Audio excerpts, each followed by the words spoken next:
Good morning. It is a Monday edition of Glenn Clark Radio. I would be Glenn Clark. Griffin is here as well. Thanks to those of you who hung out with us for our Project Game Day post-game show yesterday. We do it every game day this season. Myself, Rita, our special guest, Monte Leach, joined us yesterday. We also had, it was quite the all-star cast yesterday.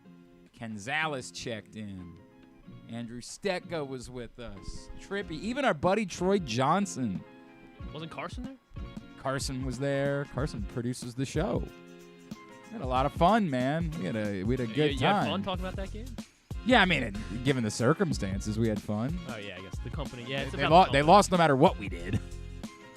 Like, if it had just been me sitting there twiddling my thumbs, they still would have lost. So we did everything we could to try to make sense of it. And if you missed any of it, you can find it right now in the greatest hits. But as always, encourage you to be tuned in after every game this season. PressBoxOnline.com/gameday, Facebook.com/PressBoxSports, YouTube.com/PressBoxOnline.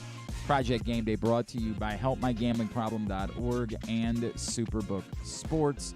We will see you this coming Sunday following Ravens-Browns. Yeah, man, it is what it is. Coming up on the program today, Jay Feely was on the call for CBS yesterday. He will check in with us. Also, we'll talk Orioles here in a few minutes. Our buddy Steve Johnson and Jeremy Conn, as we do every Monday. By the way, I don't know if it's because you guys are struggling as much as I did with which defensive players to make the list, but really struggling to get slaps to the helmet in this morning. And I do understand. It was a weird day, but we need your slaps to the helmet. We'll get to that in a bit as well. And that's where all of this begins, right? My column at PressBoxOnline.com, we all watched the same game. We all saw the same thing. It's bizarro world. There was every right to be disappointed in the Ravens' performance, but we could also mitigate that by we've never before seen literally every player on the inactive list in Week 3 be a starter, an impact player. That's never happened before. So how do you measure those two things? It was slop yesterday. It was a mess. I don't know how to measure those things. That doesn't excuse turning the ball over. But it's the weirdest thing. Look, Lamar Jackson's going to be in all of our list of slaps to the helmet, obviously. But at the same time, if Justin Tucker makes a 61-yard field goal, Lamar Jackson is probably number one on a list of pats on the ass. Well, Justin Tucker might have stolen it for making a 61-yard field goal. They take that back. He would have been number 3 because Kyle Hamilton would have been number 1. Yeah, Kyle Hamilton would have been number 1. Tucker would have been number 2, and Lamar would have been number 3. Where's Brent Urban if for jogging out onto the field to draw the delay of game? Oh, I don't know how much you give him credit, but you got to give the coaching staff credit there in that spot. But, it's the weird thing about talking about yesterday. There is this ungodly series of unfortunate events that unfolds late in the fourth quarter and into overtime. And it's not all even errors. Some of them are errors. Some of them are just remarkable things that the Colts did. And some of them are officiating blunders. There's some of it is just plain bad luck. It's this cavalcade of bizarre things that occurs. The list that I came up with that we'll go over, or that you'll read about in my column, it all begins, obviously, with the Zay Flowers thing. Because, again, up until that moment, the Ravens played ugly, but were going to win. And we could have had a conversation about how it wasn't pretty, but then we would have been able to get into they were missing 7 starters. And really, it's 9 because we're not even including our Darius Washington and J.K. Dobbins on that list because they're on IR. And actually, it's 10, Tyus Bowser. So we would have been able to have that conversation, except for this. It all begins with the bizarro. Are you listening? There's something playing in the background. Yeah, is there? Do you have a website open that's playing a clip of some sort? Yes. Oh, that's ESPN. Our good friend ESPN. They love when you ever want to pull up a box score. Yeah. They love to try to feed you an ad. It's happened to me a few times on the postgame show. Thought I had the site muted. It's what it is. No, you do. And then after like a certain video finishes, they start another one. It's a whole thing. So it begins. Everything changes. The game is won right up until Zay Flowers calls for a fair catch. Now, John Harbaugh says afterwards, well, that was a miscommunication because the clock originally showed 1:58, and then by the time we realized they had changed it, we weren't able to communicate to Zay Flowers that we no longer wanted him to go for a fair catch. Seems like it might have been worth calling a timeout when you recognize that the clock didn't say what you thought it did, and the guy that was on the field was going to end up fair catching the football. So it's a two-parter. It's that Zay Flowers fair caught the ball, and I want to criticize. I want to be the one that says, dude, you as a football player have to be able to recognize the circumstances too. But in fairness, in talking to Vontae Leach after the game yesterday, he said, he didn't order the code red. He doesn't get to just decide what he's going to do in that situation. When he's told, you make a fair catch, that's not on him. So I'll hear that out. But it's two parts. It's the fair catch itself. It's the fact that there was an opportunity to call a timeout and say, all right, we got to get our ducks in a row. And you could say, well, ultimately you might have wanted that timeout when you got the ball back. You're not going to get the ball back needing to score if you don't give up a free timeout there. So those are the first two on the list. Then there's the Nelson Aguilar penalty that should have been wiped off by the obvious face mask that goes missed. Now, it would have given the Ravens another opportunity to convert, but more than that, it would have given them another opportunity to say, hey, let's just, make sure that we don't commit another penalty and run the ball so that the clock doesn't stop again. 3. Matt Gay banging another 50-yard field goal. Multiple of them. 4, in fact. I'm not going to put all 4 of them on the list because I think it's reasonable to assume that a kicker makes at least one 50-yard field goal. But 4? Literally unprecedented. So it goes on the list. Number 4. Number 5, the ungodly sack. All of the things you want to criticize Lamar Jackson over yesterday,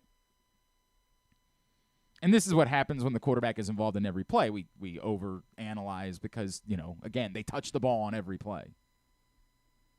Did he throw the ball behind a couple times? Sure, he did. Literally, Tom Brady did that. That's going to happen. You're going to miss throws at some point. We're somehow trying to make Sam Mustipher snap Lamar. Because we're so wanting – this is the narrative thing that we do. We want it to be that it was reckless the way they handled the football. We all saw what actually happened. On one, he loaded up the throw, realized the throw wasn't there, and brought the ball back, and in the perfect moment it happened to be swiped out. The other one, he recovered. The Sam Mustipher snap has nothing to do with Lamar Jackson. We just want it to because it fits a narrative. The thing that you can criticize him overwhelmingly over is the sack. It can never, ever, ever happen in those circumstances. And it's the same thing that also, if you're a rookie quarterback, that can't happen. When you take that field for that final drive, you know you can't get sacked. You can't. Even if you're Lamar Jackson and you're Houdini, you have to know that you've got to get away and throw the ball out of bounds, which, of course, he knew and tried to do at the end. It was still going to be grounding because there was no receiver in the area and the ball did not get back to the line of scrimmage. But, of course, his knee was down first. 5. Then there's Justin Tucker missing any field goal at all. It's insane that we would criticize him over missing a 61-yard field goal. But he's Justin Tucker. And we just don't expect it. And it's stunning when it occurs. 6. There's getting field position in overtime at essentially midfield after the Colts turn it over on downs. At that point, all you really need is a first down. You had gorgeous field position. 7. And by the way, the gaslighting that I have dealt with between Ken Zales and our buddy Jake Luke, this new reality we've attempted to create about what happened on 3rd and 3, where the bid is, well, if they're going to go for it on 4th down, they should have been running the ball. But your thought process works in a lot of circumstances. Where it doesn't work is when the play that was called led to Isaiah Likely being hit in the effing numbers with a football where no defender could do anything about it. You know what that is? A perfect play call. Can't do better than that. And my God, the lengths that the both of them, and I love both of them. The lengths, and by the way, I know it's Yom Kippur. I hope everyone's having a peaceful fast.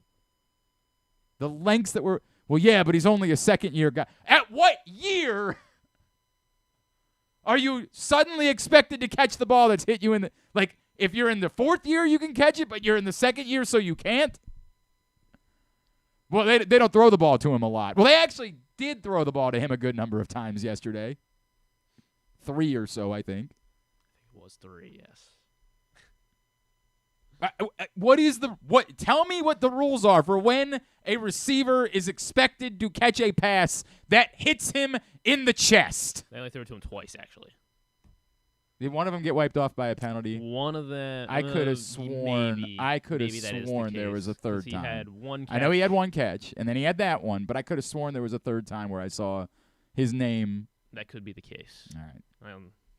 I'll keep looking. Nah, I don't care that much. I assure you I don't care that much. It is not germane to the point, because the point is, unless you're trying to, again, fit a narrative, you know that any time an NFL pass catcher has a ball hit him in the chest, there should be one result.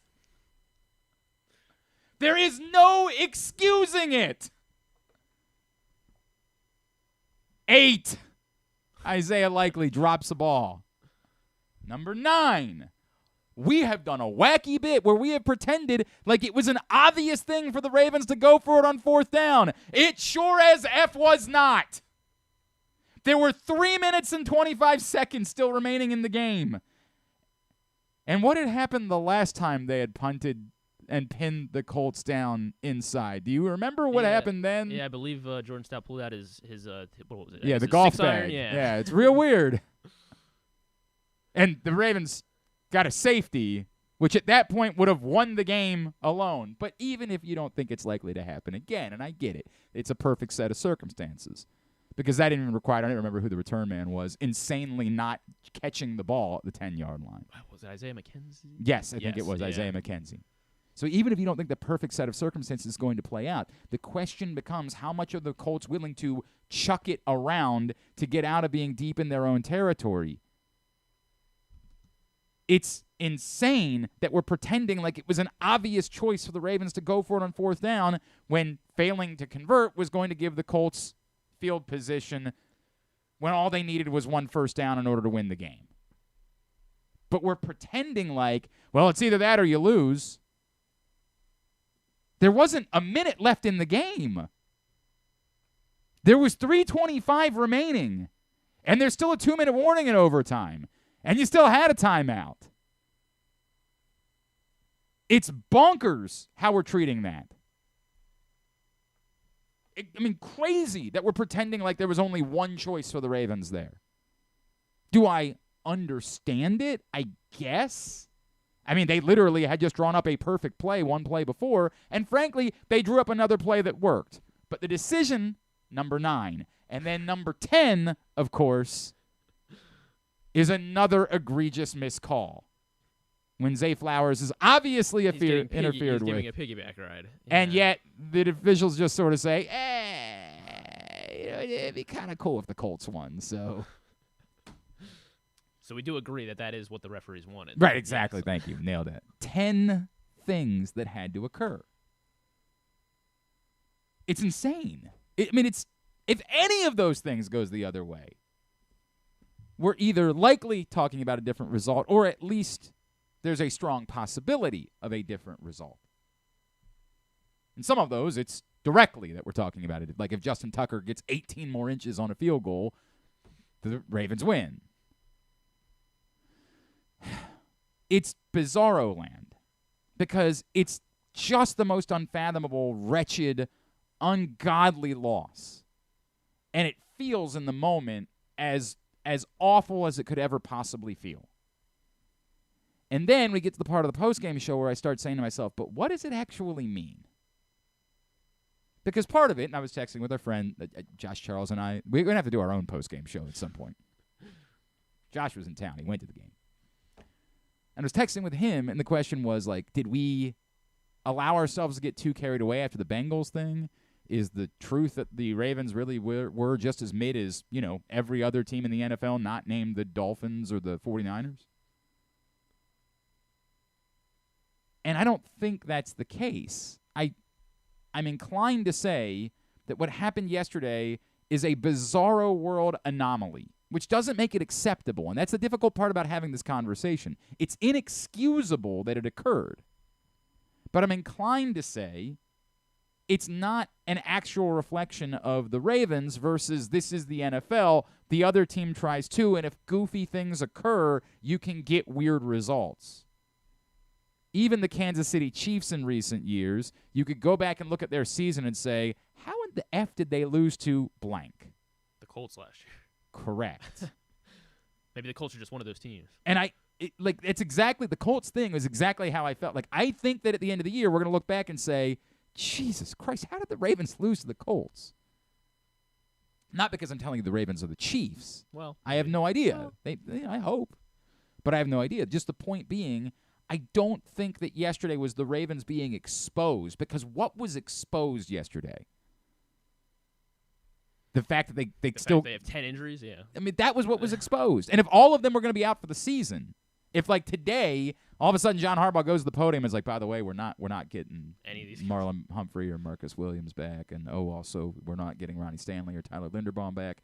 Oh, and we're not getting Odell Beckham back. Like if he all of a sudden went to the podium and said none of these players are returning, then it's 2015. Right. Then okay, you got your answer. But you still have Lamar too, so it's like, I mean, it's not as bad. I understand what you're saying, but still, like you can't overcome all of that. Right. You might still win some games and be competitive, but you're not overcoming all of that to winning the Super Bowl. But what was exposed? The edge rush was a non-factor, right? But, like, again, not only did they not have a Dafeowe, they didn't even have a David Ajabo for the better part of the game. So it was basically Griffin that was out there trying to. Well, they should have started rushing to Kyle Hamilton, I guess, every play. Yeah. 100% every play. They were just choosing not to block him. It was a very weird bit. I don't know what to make of it. The offensive line wasn't great. And yes, it's a bummer because a week ago it was the most heroic effort I've ever seen from an offensive line. So it's a bummer that they couldn't follow it up with another great performance. But again, you're going to judge an offensive line that's missing 40% of their starters. The running backs, when Gus Edwards went down, were doo-doo. But they were a bunch of guys that aren't supposed to be here. And by the way, I said this on the postgame show. For those of you that dismiss the idea of acquiring a running back, having Gus Edwards leave that game, and I get it, Justice Hill, it's a conspiracy. You're down 3 running backs already. But it might have reminded you that every time you try to say, well, running backs are just replacement-level players, and you can just always go get another one, the Ravens have been doing that for 3 years, and not one of them has worked. Not one. They've trotted in 8 different replacement guys. 10 maybe at this point. None of them have been good enough. Nothing to me was exposed yesterday that made me say, this is why I'm fearful that the Ravens, what they did in Cincinnati, might be fraudulent. That doesn't mean it's going to be easy. They need to get their players back out on the field. The Browns have been the best defensive team in football to start the season. That doesn't mean I fear them. The Steelers have arguably been the second best defensive team in football to start the season. And those are your next 2 opponents on the road. TJ Watt and Myles Garrett are going to make your life hell if you can't get your offensive line, if you don't have Ronnie Stanley, Tyler Linderbaum, or other options. It's an awkward conversation today. Yes, that sucked. Yes, that was awful. It was as just distasteful a loss as I can remember. But at the same time, I don't think it's an accurate reflection in any way of what the Ravens are, as much as it's one day, one bizarro world situation, 10 bizarro world situations that all kind of conspired along with injuries and conditions, and it didn't work. And it's not an excuse. It's inexcusable. But excuses and explanations are two different scenarios. I'm not excusing what happened. It can't be. But an explanation is that didn't seem like it was really a story about the Ravens. It seemed like it was a story about a group of backup players that had things go the wrong way and some critical mistakes. And, holding on to the football is absolutely the top of the list. Conditions didn't help that. All right, today's show is brought to you by the Baltimore County Police Department. They have another hiring event coming up on October 28th at the Public Safety Building, 700 East Joppa Road in Towson. You can complete multiple parts of the hiring process, including the agility test, the written test, and go through the entire application right there on the spot. Plus, members of the specialized units will be in attendance so you can learn more about potential career paths.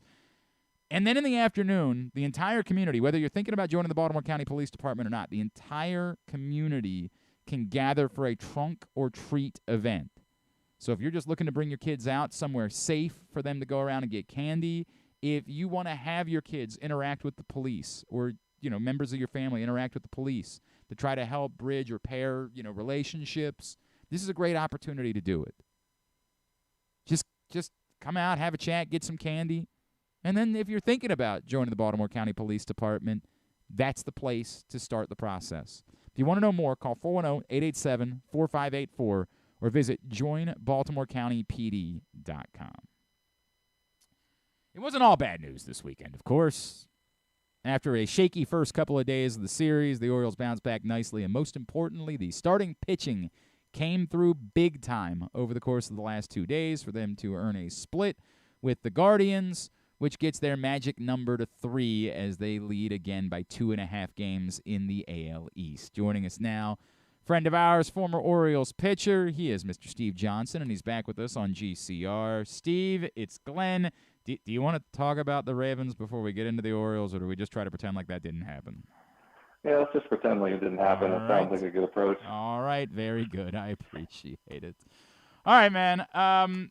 Look, I gotta say, what John Means did on Saturday night, I don't even know how to talk about it, because I had said at one point that I was afraid that the Orioles might not be able to map their way to having enough pitching without John Means coming back and being John Means. But when I said that, I didn't think it was reasonable to think that John Means could come back and be John Means. It was more just a greater point I was trying to make. John Means coming back and being John Means, after all of this and having it happen this quickly, is one of the craziest revelations in a season full of insane revelations.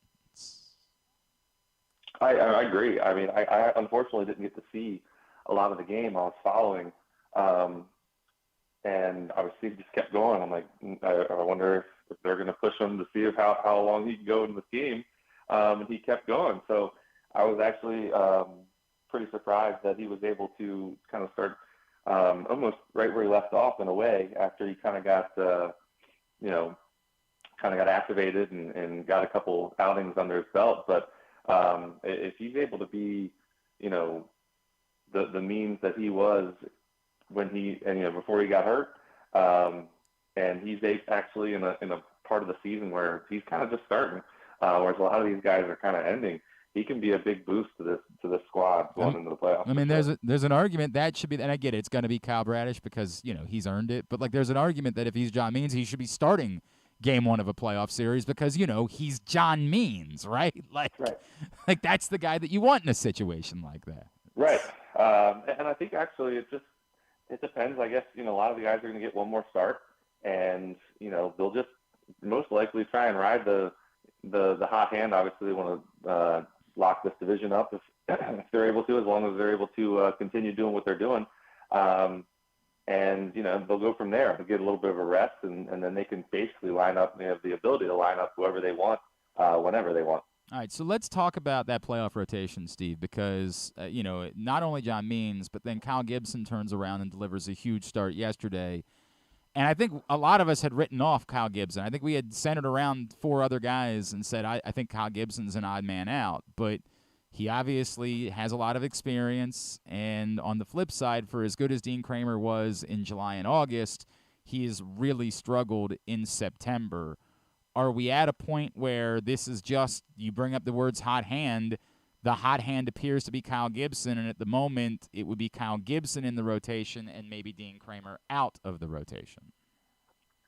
Yeah, I think we talked about this one of the last times I was on, in that, Gibson had basically a month to basically prove himself in a way. Mm-hmm. And that as a veteran, you know what's on the line. You can kind of read between the lines in terms of, hey, I'm pitching for my playoff spot, my spot on the team, in a way. And he's pretty much done that, and he's done that all year. I think he's kind of had some bad starts, just like everybody, but then he'd come through and have a 7 or go into the 7th inning, eat up some innings and save that bullpen for you.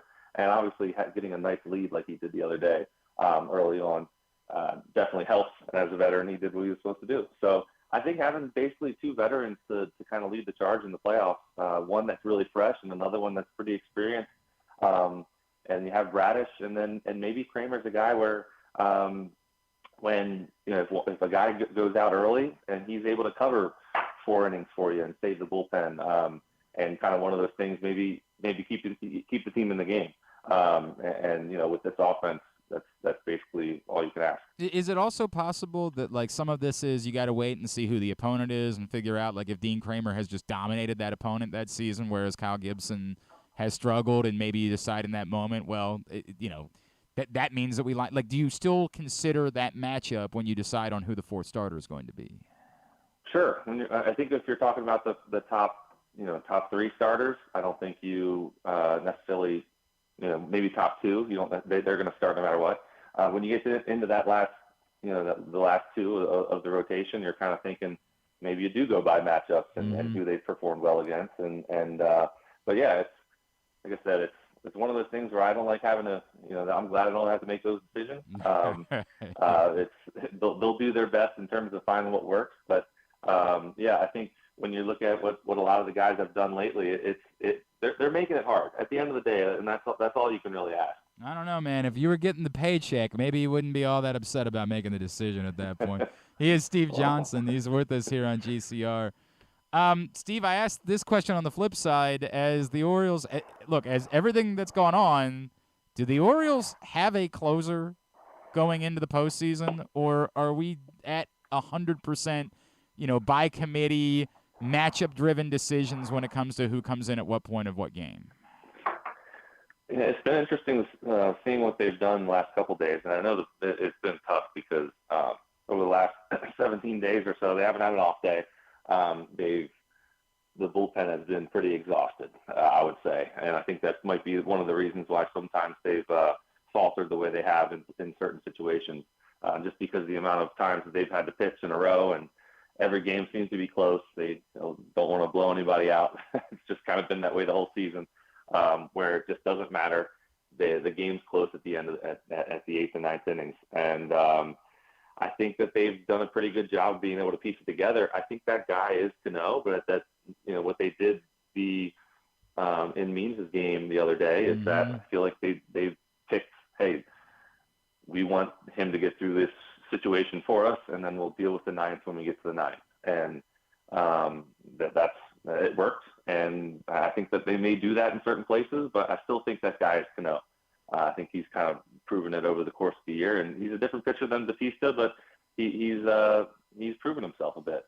I think the frustrating part with Cano is in August he was great, and then obviously in September we know he's given up 6 earned runs in 7 innings, and he's put 11 guys on base in those 7 innings, and the ERA looks awful because it looks like 7.36, but of course we know that's in a limited sample size, so it's not it's probably not as bad as people think it is.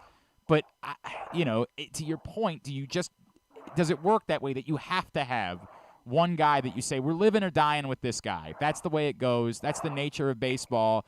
Is it too radical to think that you could just say, hey, tonight we think DL Hall would be the best guy. To your point, the other night we think CNL. Is it too radical a thought process to say, let's just consider the game circumstances as they present themselves? Yeah, I mean, at the end of the day, I think that's what they're going to do. They don't necessarily have a set closer, I don't think. I mean, you have Batista there, and you lose him, and it's tough to replace that. So I think they've kind of done that in terms they've given other guys a chance over the course of the last month or so, and a lot of guys have come and stepped up and been able to do it. But again, I just look at the 17 days in a row that they've played against really tough competition and tough close games, and that was hard. I think that it was hard for them. Everyone was exhausted. Not that that's an excuse. Everyone's in the same boat a lot of the time, but I think that a lot of the guys had you look at a guy like Cano, and is it that he was overpitched in a way, and that he was a little tired in certain situations, the reason why he's given up some runs, and maybe with a little bit more rest, he's able to get back into his normal form. But at the end of the day, they've proven that multiple guys can get a job done too. I don't think that they want it that way a lot of the time. They feel like it's easier to set it up when you have one guy, but it's worked so far. Let me go to the other part of it, which is, of course, is the answer Batista, right? Like, this is the crazy part is that we keep another bullpen the other day. Apparently, Ryan Mountcastle stood in for him to take that bullpen in order to work on timing. Where are you with believing it's possible this is really going to happen, and knowing what you know about injuries, about the way that an arm works? What do you think about the concept of Felix Batista trying to push through and get through the playoffs before the surgery? I don't know anything about how he's feeling and anything like that. So anything I say is basically just a guess. But yeah. I would assume that I don't think there's really any difference if he were to have the surgery now or, at the end of their season, whenever it does end. So they're probably thinking if there's a little bit of hope and he's feeling okay, we'll just kind of see. My thing is I think they would probably want to get him into a game in the next week, if that's the case. Sure. I don't necessarily think you want his first game back with all that intensity to be in a playoff situation. So that would be my thing. So I think if it happens, I think that they would need to probably, if he's feeling okay with it, maybe he's able to give you 3 weeks without it flaring up again, and maybe see where that takes him. But my point would be they would need to, I would think, try and get him into a game here in the next week and maybe see how it feels before they throw him into that situation. Maybe it's one of those, the day after they clinch, they say, by the way, this is a good day to run you out there in the 7th inning and just see where we're at and then go from there. And that makes a whole lot of sense to me. Steve, just the idea of what, we really are on the precipice, right? The magic number is 3. Have you fully wrapped your head around, what happened this season and how they were able to do all of this? And it's such a weird thing because it's not a single, there's no single explanation. The players are good. The culture is incredible. But, have you really been able to sit back and say, this is incredible? It's, all of these circumstances, it's magical what has happened in Baltimore this season. Yeah, it's been just fun to watch. I've been able to turn it on. I don't get to watch the full games all the time, but you turn it on in the 8th and 9th innings, and you're tracking it throughout the day. And I just, you're just amazed that they're always in it. They're never out of it. They, even this last series, they go through a little rough patch where, they lose 3 in a row and, maybe 2 against the Cleveland team that they probably should be beating. But it's baseball, that anyone can win. I think that's sometimes tough for a lot of fans to understand sometimes when they're used to, just sometimes interesting when you would lose 3 in a row and everyone starts to freak out. But the way this team has been able to just keep from getting into big losing streaks is really unbelievable. They grind and they're able to say, okay, we've lost 3 in a row, we've lost 2 in a row, and here's another winning streak. And they stay in the series. That's I think what I've been most impressed about, just because I've been on a lot of teams, and you go down that losing streak, and it's just sometimes tough to get out of it. And they've been having either a starter step up or someone in their lineup step up and have a day and save themselves from kind of going into that. I think that's why they're in the position they're in. They haven't gone through many losing streaks, and if they're able to continue that through the playoffs, it's just it's going to be a fun season. There's no doubt it's been spectacular. Remind everybody what you're doing to try to make better baseball players. I opened Optimum Baseball Performance about 4 years ago, helping kids get better and pitching and hitting, and just helping them hopefully stay healthy and continue playing the game and having fun with it. I'm going to be in touch with you. There might be something else coming up that might be an opportunity to have you involved with something we're doing in the postseason. So I'll be reaching out again very soon. Always appreciate you, brother. Thanks for hopping on with us for a minute. Sounds good. Have a good one. That's Steve Johnson, former Orioles pitcher, and, of course, the pride of Kingsville at sjohnson831 on Twitter is how you follow him. Appreciate him taking the time, as always. Was a very pleasant weekend. And the answer about the closer thing, I don't have it. Like, I get what he's saying, that you're going to have to default to Cano. That is, again, if it's not Batista. And maybe there's a question about, like, if he could come back, is there a limit to how much you want him to push so you don't want to use him in the night? I don't know. I get the idea of you're not going to just try somebody else out in the final week of the season to become your closer for the playoffs. As much as we would say, hey, DL Hall's probably been their most helpful arm of late, you're not going to try out Tyler Wells and say, hey, man, last week of the year, you want to be the closer for the playoffs? Although, in fairness, let's just say Ynier Cano were to if he were to get hurt tomorrow, you would have to have somebody else, right? Like, so I'm going to keep knocking. I'm just going to keep doing it. Yeah, I don't think we can do it too even, much. I don't think we can do it too much. My knuckles are going to be bloodied, and I don't care. I don't think I can do it too much. I'm struggling with this. I'm struggling with the.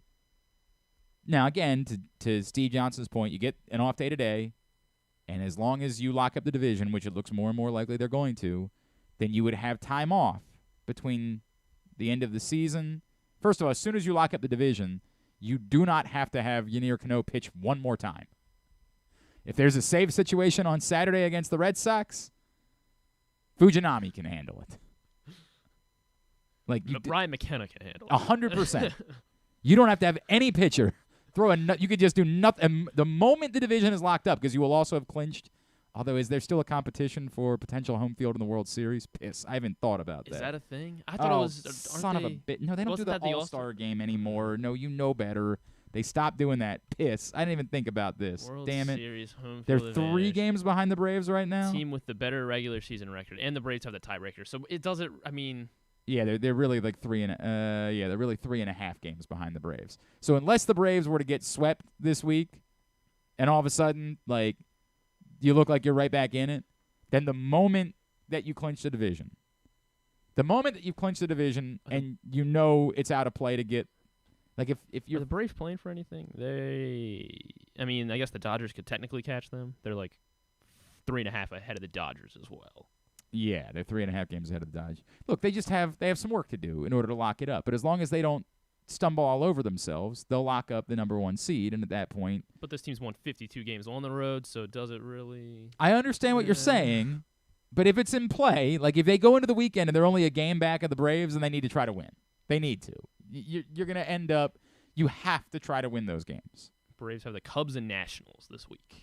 I mean, the Cubs are definitely still playing for. The Cubs are in the final wild card spot, aren't they? Yeah. So the Cubs need these. They have 3. The Cubs need these 3. So maybe there'll still be something to play for. All right. If there's not, I don't know what that was. I got to talk about something. I think my 6-year-old might have pulled a prank on me. That's good. That's good. No, it's not. Well, it's a it's bad. impressive. No, it's not, because it's not a fun prank. It's a like if it was a cutesy prank, it's a I think he put soap on my toothbrush. Okay. Yeah. So when I say prank, it's more like it's just more like a like a misbehaving type of thing. Like I think he's just acting out. Also, I happen to know. All right, it's a whole different conversation for a different day. He was in our bathroom last night, and I couldn't help but notice that my toothbrush tasted like soap this morning. So you just ask him, right? It's not an ask. It's you have to lead the witness. You have to go to it saying, I know what you did. And then when he acknowledges it, you can't just suddenly let him off the hook and say, well, at least you acknowledge it. You got to come in heavy, because that's the type of stuff that can't happen. Yeah. Like, you can't have that. He doesn't. Yeah. He's 6. He doesn't know the difference between harmless pranks. Maybe he does have a good reason. Yeah. What? Yeah. Name that good reason. That it was some sort of prank. Yeah. Nice try. Nice try. He's trying to start. Yeah, nice try. He wants you to counter. Yeah, nice try. No. Got a real problem on my hands. Anyway, what was I talking about? Oh, the Orioles thing.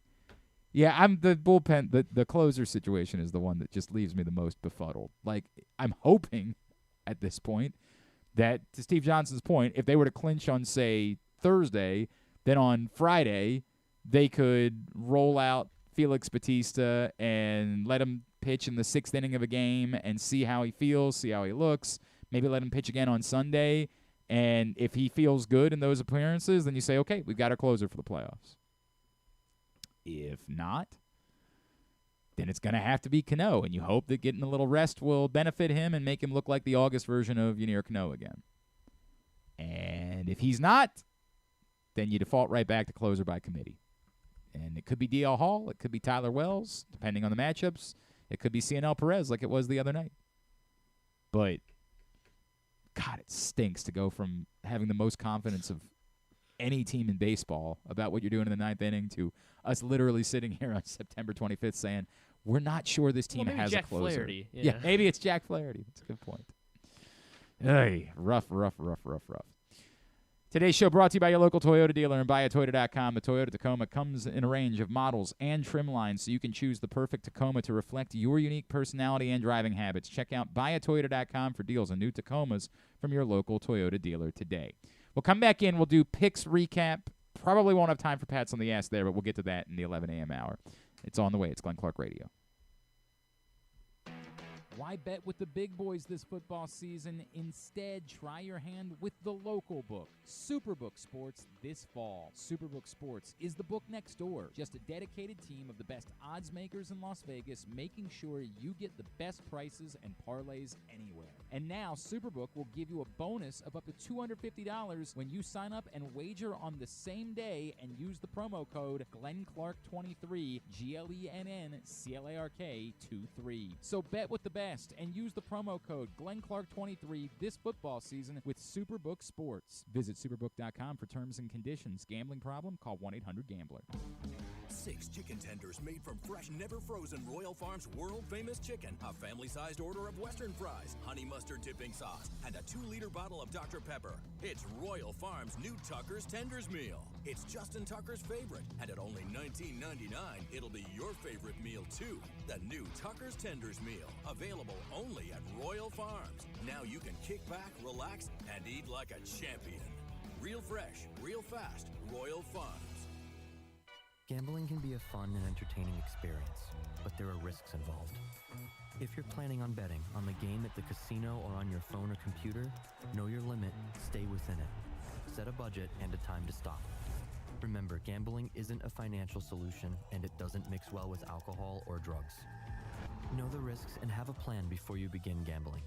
For free and confidential services, call 1-800-GAMBLER 24/7 or go to helpmygamblingproblem.org.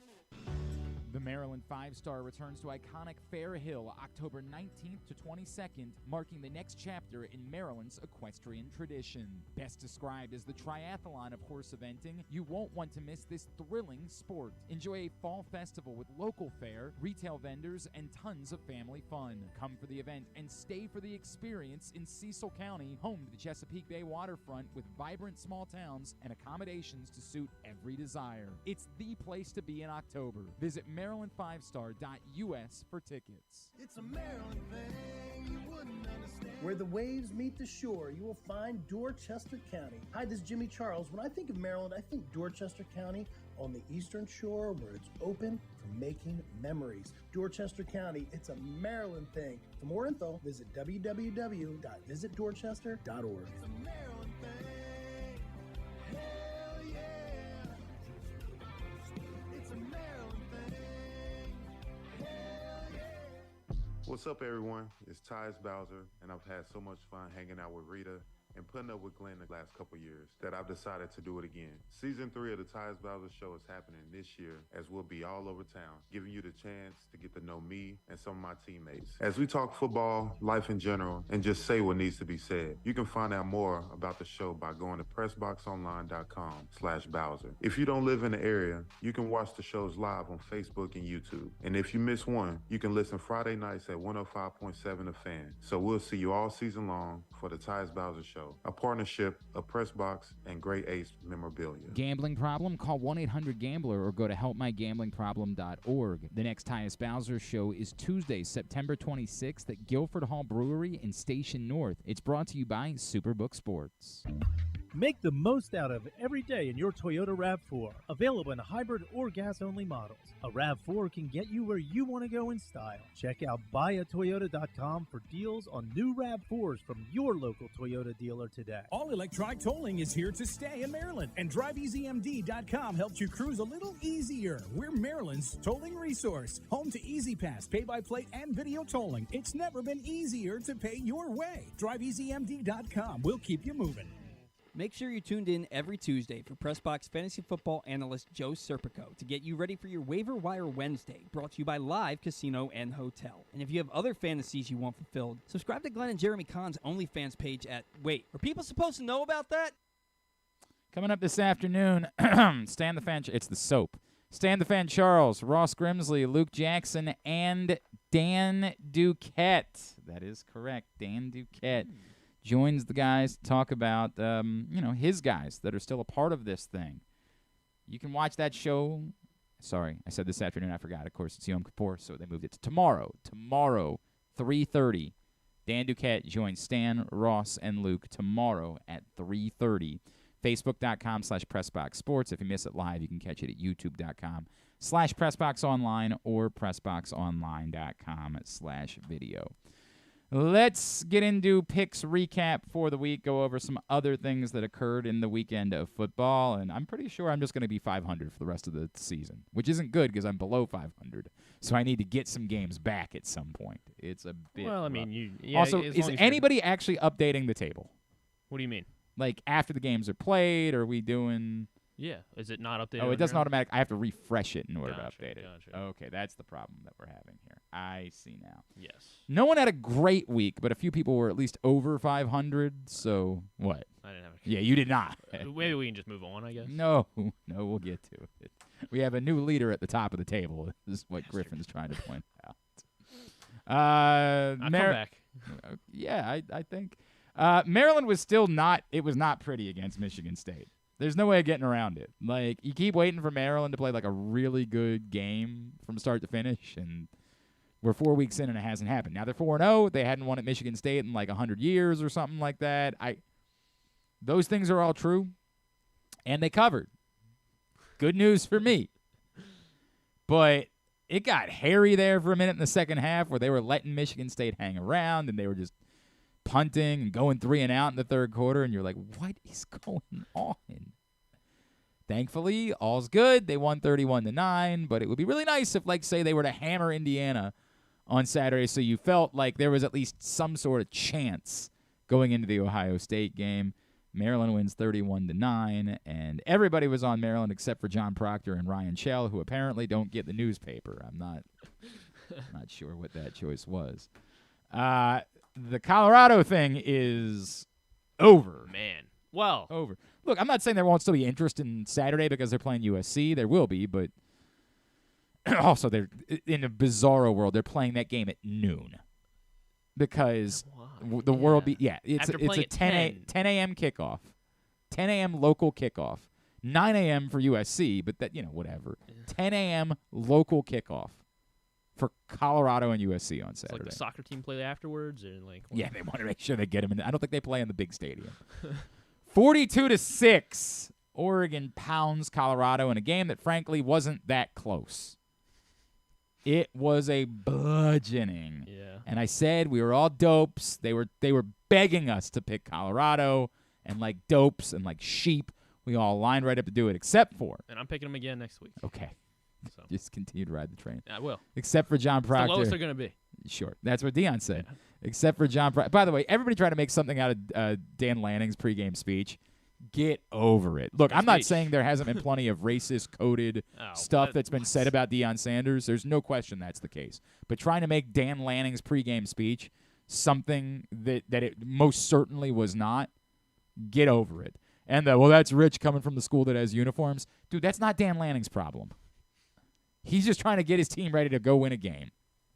That's it. Yeah, that's all he's thinking about, and he did it quite successfully. Stop. A lot of big brain stuff going on related to this. Oregon won. They got the job done. They pounded Colorado, and they look really good. Like, let's be frank about that. Oregon looks like a legitimate threat this year. In a year where it's not obvious who's going to win the national championship. Yeah, this is the year that they needed the 12-team playoff, or at least an 8-team playoff or something. No, we'll see. I mean, let's revisit that in December and see how we feel about it. It looks like there's a lot of good teams. It looks like there's a lot of good teams without there being obvious separated teams, right? Like Georgia might still prove to be that. Yeah, they haven't played anyone. But. Right? But like at the moment, we don't feel that way about Georgia. So without there being obvious separated teams, your point stands. John Proctor, KZ, and Andrew Stecca were on Oregon. The Ohio State-Notre Dame thing is a push. Just stunned, I tell you, that Notre Dame came up short in a big game. Stunned. No way to see that happening. All they got to do is stop, 4th and 7 on the final? No way to see that they would fold. They would run 10 guys on the field on each of the final 2 plays of the game. No way to see that Notre Dame was going to come up small in a game that mattered. Because they almost never do that.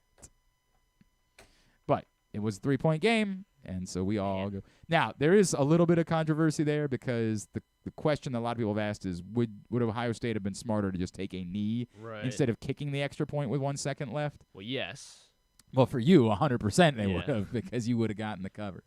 I don't know that there's when I actually bet it, I did get the hook, which was nice. Well, then you go. Yeah, so you're good, right?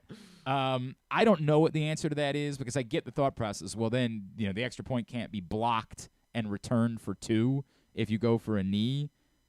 Also, you're assuming that there's no way that anything happens on the kickoff that could lead to the second not coming off the clock. But there have been goofy things that have occurred. And if I don't know what the book says in that moment. I would probably lean towards taking the knee on the extra point.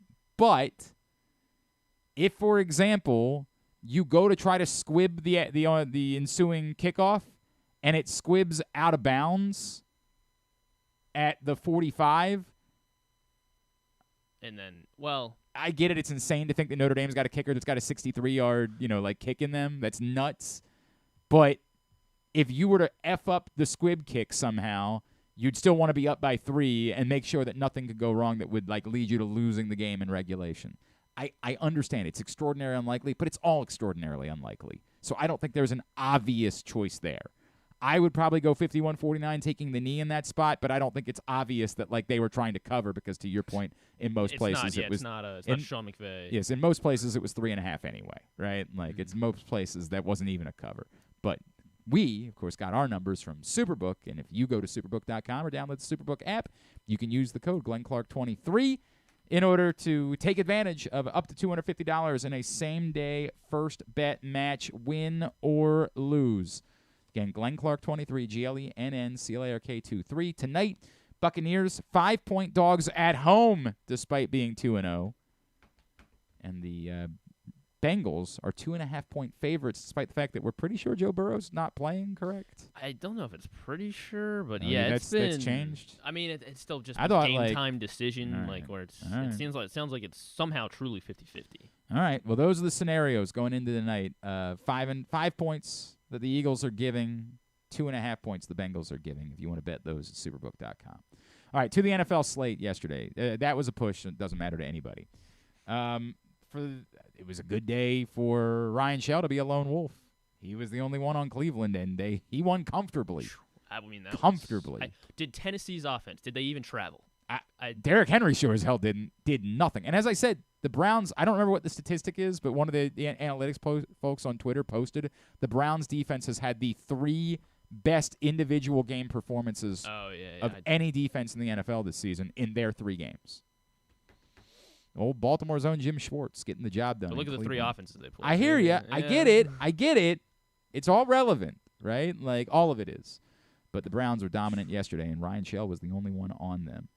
A few people took swings at the Falcons, both Griffin and Andrew Stetka, and I didn't get it. Like, that one seemed to me to be... I didn't know Desmond Ridder was going to drop back 50 times. Well, okay. I mean, sure. If I'd known that. Okay. Lions win 20-6, and what was not exactly a thrilling game. Sam Laporta's a thing. Remember when everybody was saying that's the guy, if you don't get a tight end early, that's the guy you draft? Looks like a thing. Sam Laporta's playing well. Problem is I keep winning, so I don't have the high waiver claim. All right, in order to go. Yeah. Was he not drafted? Was he? Maybe he was. I don't know. I started Zach Ertz this week, and rough. 2 points. Rough. Like dopes, a lot of us bought into Washington. Yuck. Yuck. God, that was about as bad as it gets. I guess we can erase the taste of what happened to the Bills in Week 1. Like, that's over now. And, yeah. Like, they're okay again. Bills wins 37-3 in another game that wasn't even as close as the final score suggests it was. That was a blood. It wasn't quite Miami-Denver, but it was just about Miami because the defense was actually even more suffocating for Buffalo against Washington yesterday. It was a mess. Bloom is off the Sam Howell rose as well. Chargers-Vikings was a thriller. That would have been a good game to have in a national TV window. It was very exciting, and it came right down to the end of the game. Brandon Staley was trying not to. He was trying to get fired before the game ended. Goes for it on 4th from his own 24. Man. The only argument I can make is, and in that spot, and I mean this, if you're going to give up a score, you'd rather have it happen quickly so that you can get the ball back with one more chance. I know it's still we are right to criticize him, but the thought process that's going through your mind of, dude, if we're going to give up a score, I'd rather it only take 30 seconds than take all the rest of the time off the clock. And to the point, let's say that Hawkinson catches the final touchdown. There's still, 40 seconds left at that point for the Chargers to try to do something about it. I get it. Brandon Staley has screwed up so many things, and he never gets the benefit of the doubt, and that was reckless. But I actually think I might understand the thought process. Ultimately, they get the pick at the end of the game and hold on for a win in what was a really good football game between two 0-2 teams. Chargers win 28-24. It was a pick'em, so myself, Kyle Ottenheimer, and John Proctor got that point. I think this was our first lone wolf loss of the season, if I remember correctly. There's been a couple. There have been? All right. Hold on, let me check the. John and Little Rock had Nebraska against Colorado. And then, that week, the first week where we had a lone wolf, all 3 went 0-3.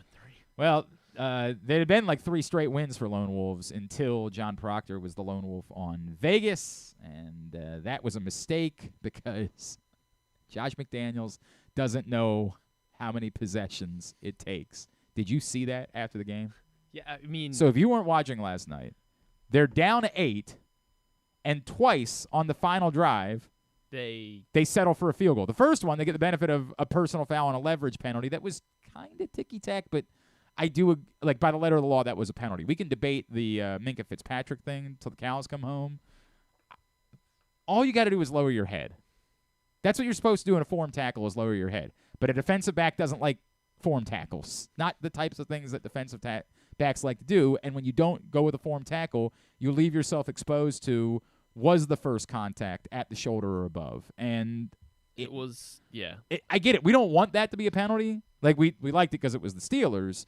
But in football, we don't really want that to be a penalty. At the same time, that's kind of on you, dude. You didn't bother to form tackle the guy because you're a defensive back, and defensive backs have a history of not liking to form tackle. You form tackle the guy, there's no problem here. You leave yourself at no risk of any sort of penalty in that situation. But ultimately, just the bat-ass insanity of being 4th and 4 from the 7-yard line and kicking a field goal with just over 2 minutes remaining. If that was going to be the case, then you should have just kept the field goal and declined the penalty and gone from there and had closer to 4 minutes remaining at that point. But the insanity of it is that after the game, Josh McDaniels was asked about the decision, and apparently, according to Paul Gutierrez of ESPN, who covers the Raiders, said, quote, "We needed multiple possessions," unquote. He was like, we needed 3 field goals. You sure as F didn't. And by the way, if there's no, like, if he didn't give a longer form explanation, if we're missing something, fine. But if that's what he said, then I'm not the guy that says coaches need to. He needs to be fired immediately. I saw somebody tweet, the scoreboard in the stadium had to be wrong. Right? I mean, if he thought they were down by 9 somehow, then yeah. If that's legitimately what his explanation was, he can't be an NFL coach. And I mean that.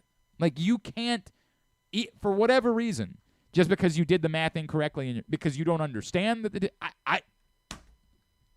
if that was really what he said, dude, you get your walking papers today. You got to come up with, you got to lie and say something better than that. Say, I really like the way our defense was playing. Say, look, you guys know Kenny Pickett stinks. We thought we were going to get the ball back. Say whatever you want to say. But you say this, you're unemployed. Man, that would have been great. We know who the offensive coordinator is. Right, it's Matt Canada on the other side. By the way, Kenny Pickett definitely looked better last night than he had looked, in the games before that. But I'm still I'm not. Ken Zales on post game yesterday. Like, the Steelers were actually really good. I'm like, no, they're not. Their defense is very good. Offensively, they are not. And yes, I get it. It's easy to blame Matt Canada, but he now has more power with the Steelers' offense, which is bizarro world. And then, of course, the Ravens-Colts disaster, the Andrew Stecker, Ryan Shell, and Ken Zales were all on the Colts, so they all get that point. Best weeks were all 5-3. They belong to Andrew Stetka. They belong to Ken Zales, sorry. They belong to Kyle Ottenheimer. All 3 of them were 5-3. I went 4-4, so did Nick Kelly and Ryan Shell. Paul Valley also went 4-4. 3-5 weeks for John and Little Rock and John Proctor. The Johns working in concert together. And then the roughest week of the week. No side bet, though, so nothing to worry about. That's the good news for our friend Griffin Bass, who went 2-6 for the week. So now we take a look at the table. Ken Zales back atop the table at 20-15. Andrew Steck a game back at 19-16. Griffin now 2 games back, along with Nick Kelly and Kyle Ottenheimer. 4 games back, you find myself and Ryan Shell.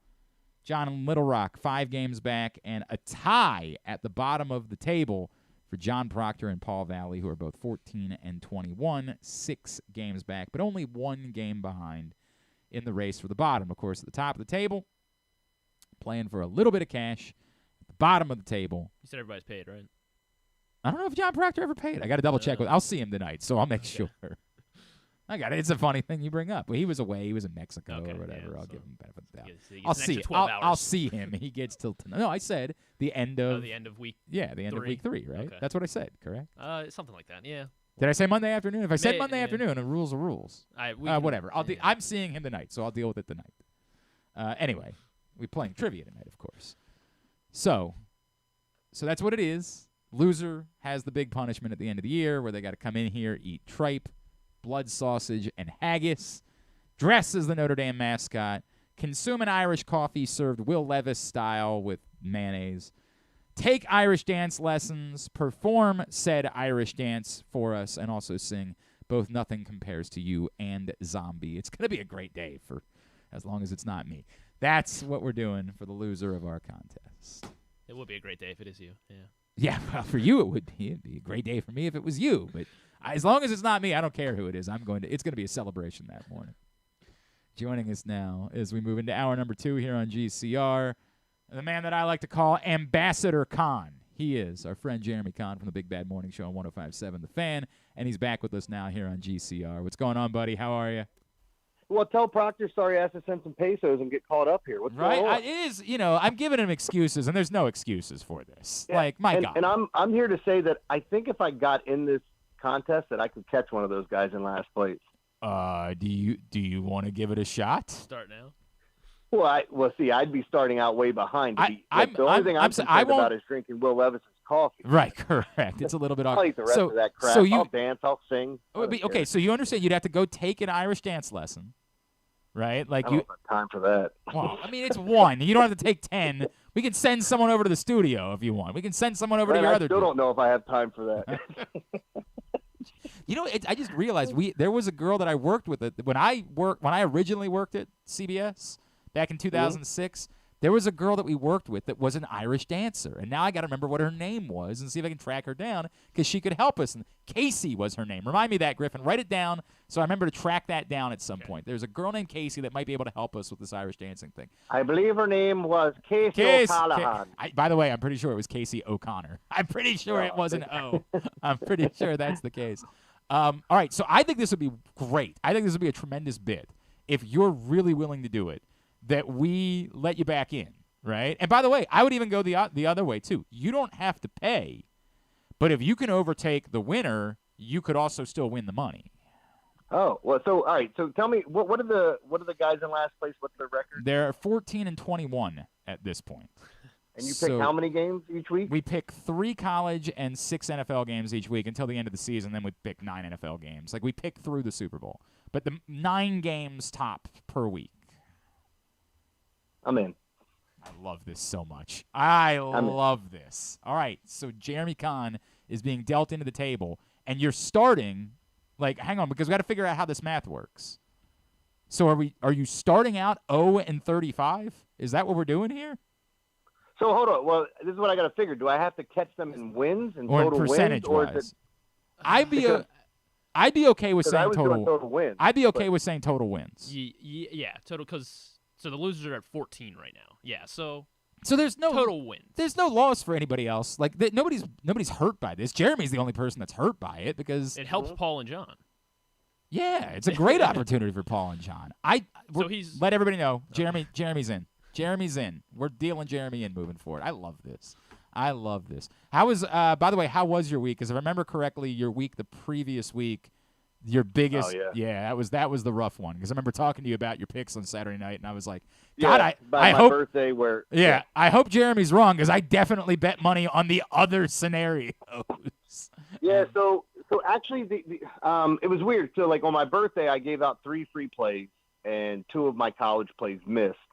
And I went 6-2 in college plays that I gave out on my website. So they were the only 2 games I missed in college last Saturday. So it wasn't as bad. Right. Sunday I missed my 2 favorite plays, which was Cincinnati and New England. Those are the ones because I had definitely bet American dollars on both Baltimore and Miami. And I was like, oh, God.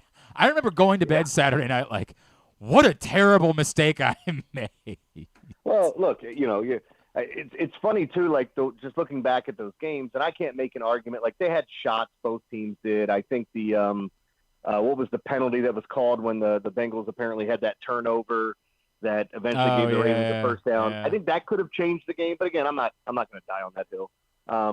But that being said, this week I had the Browns, so I didn't have to sweat it as much as my lock. So that hit. I went 3-2 in my top plays. I killed the board in college football outside of Clemson just breaking my heart in the 12 o'clock game. But yeah, it was a really good weekend. All right. So what are we allowed to, I jokingly called you Ambassador Conn, but we're still not allowed to talk about that, right? Yeah, I can't talk about that until January 1st. All right. So what it is I can talk about my website all I want now. Hang on. So. What it is it's a sexual thing. When Jeremy's in bed, he prefers that you refer to him as Ambassador Conn. And so that's the only way I'll do it. That's the way that it works now moving forward. Like, I actually have to call myself ambassador when I have sex with myself. It's just weird. I don't know why it is I make strange. myself do that. Look, man, we don't kink shame around here. I want to make that abundantly clear. If there's one thing we don't do, it's that we don't kink shame.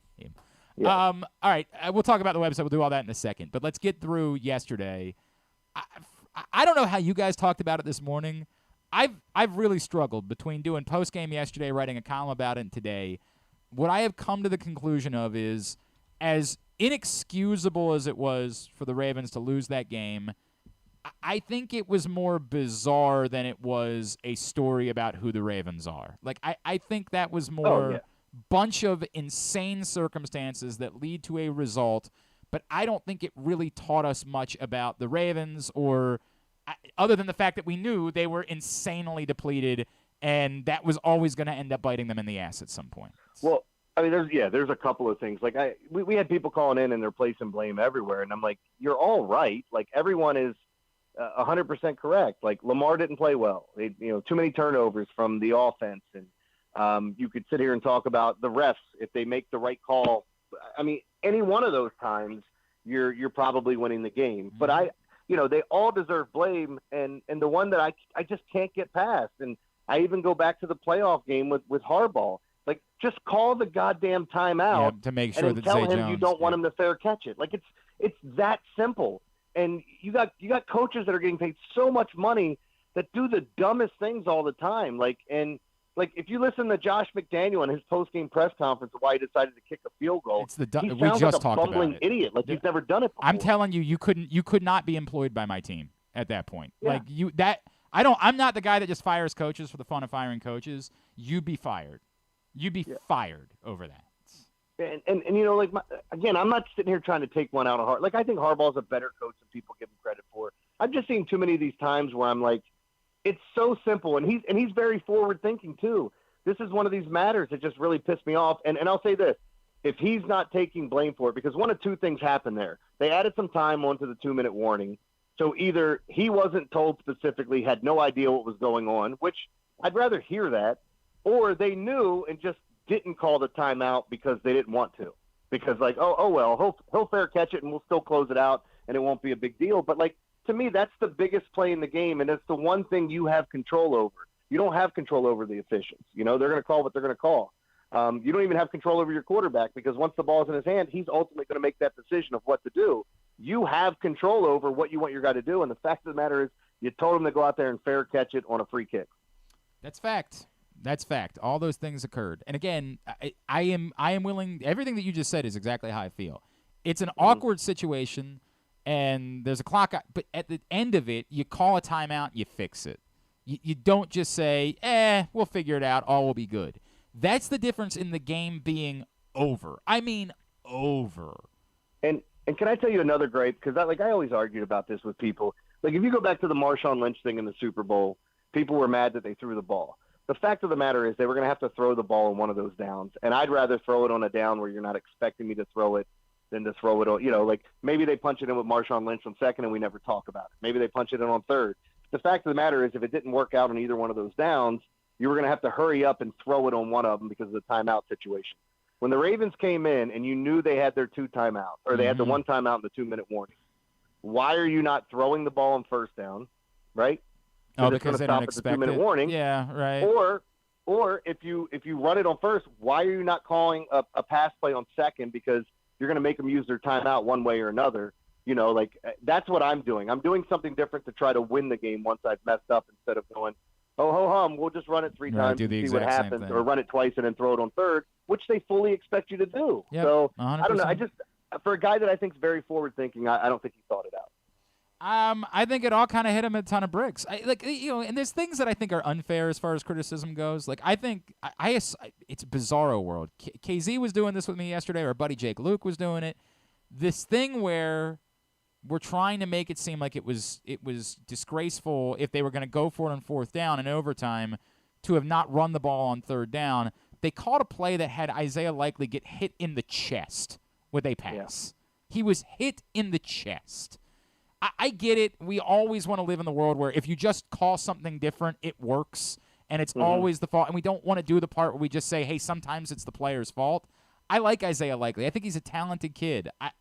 There's no what he's only in his second season, so like no. If you're a player in the NFL, if you are in this league and a football hits you in the chest where no defender is around to do anything about the ball, where it's all it is do you catch it or not, that is entirely on your shoulders. 1,000%. There's no you could have called a different play. There's none of it. That's on you. It's execution, yeah. And like I went back and watched Isaiah Likely's play a couple times because honestly, I'll be the first one to come to defend receivers when people are like, oh, he should have caught that, he should have had that. And I really wanted to give him a pass because he was down on one knee. Like, where was the ball placement? How did he use his hands? Fact of the matter is, I think he was just bracing for contact and dropped the ball. Like, you kind of take your eyes off it for a second because you feel that presence, but it's a drop. Make no mistake about it. It's absolutely 100% a drop. I argued years ago that pass to Steve Smith in the end zone when a defender jumps up, takes his vision away for a second, and then he tries to, redirect and catch it. Like I argued with Wyman, he's like, oh, he's got to catch that. I said, I understand you're saying he's got to catch it. He will tell you he has to catch it.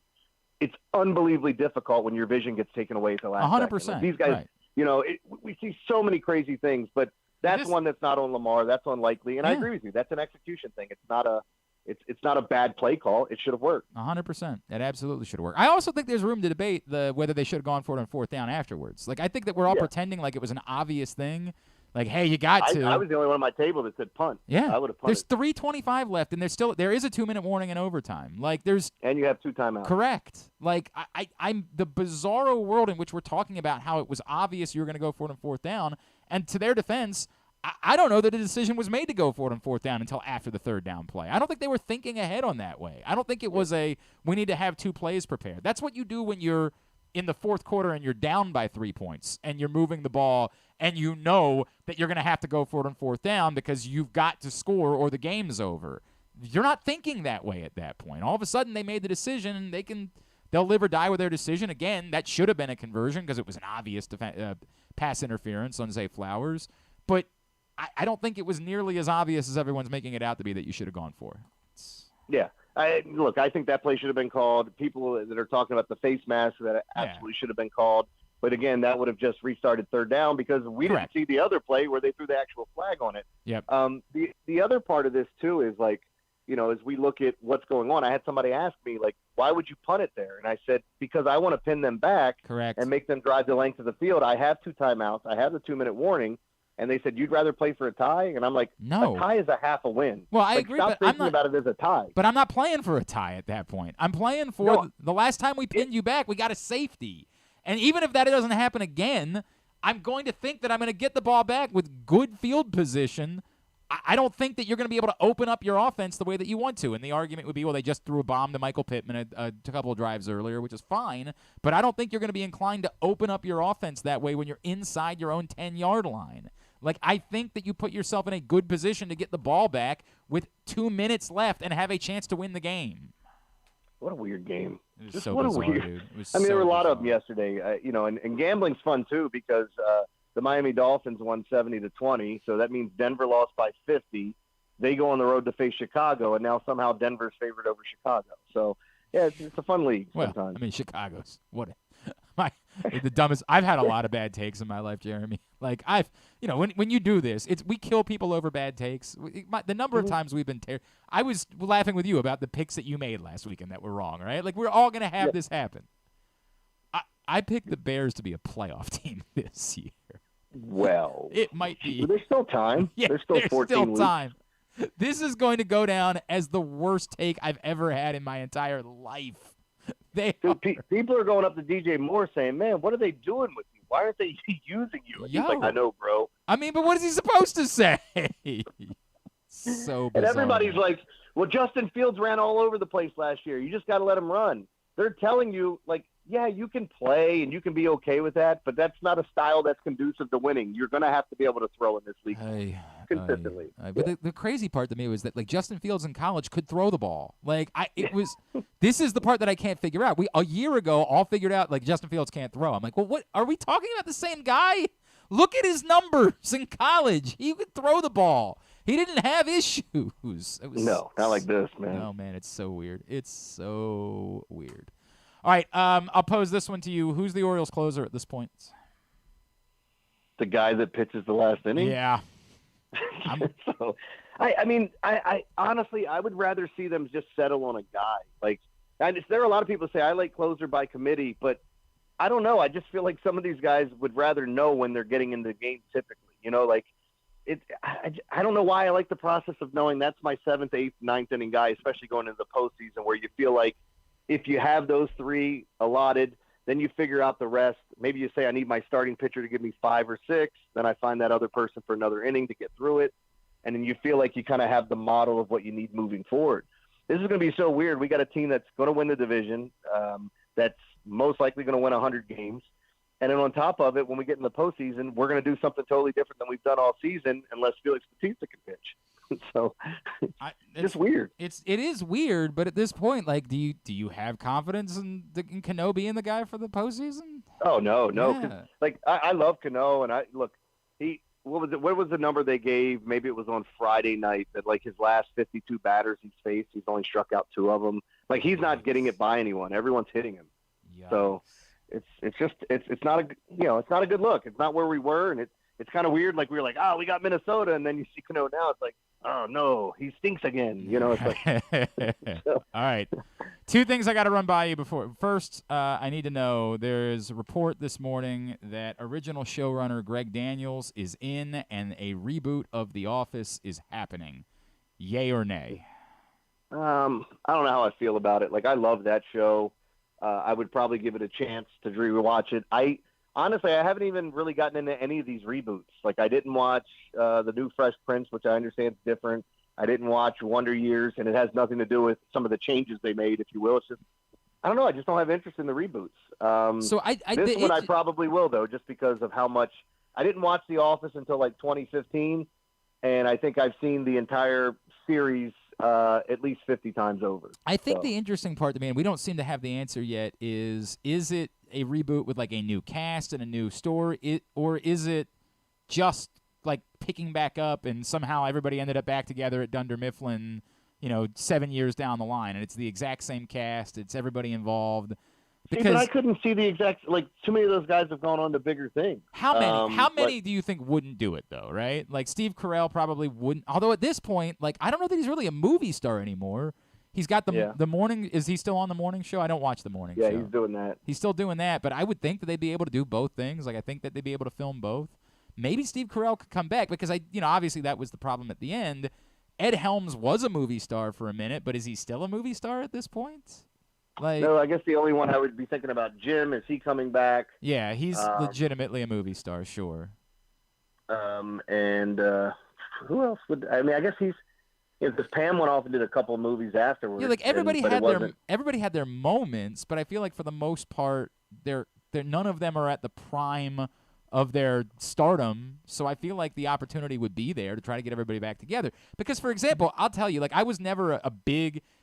Our friend Drew Forster is like obsessed with Will and Grace. I was never a huge Will and Grace fan, but I liked it. I enjoyed it, and I will tell you that then when they rebooted it, it was just as good as it was the original time. Like it was exactly as good of a show.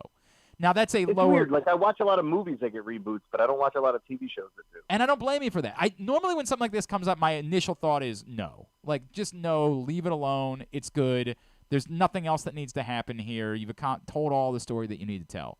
Weirdly, I almost feel like because the stars of The Office have just been pigeonholed into being their Office characters, Brian Baumgartner has continued to be Kevin everywhere he goes in his life.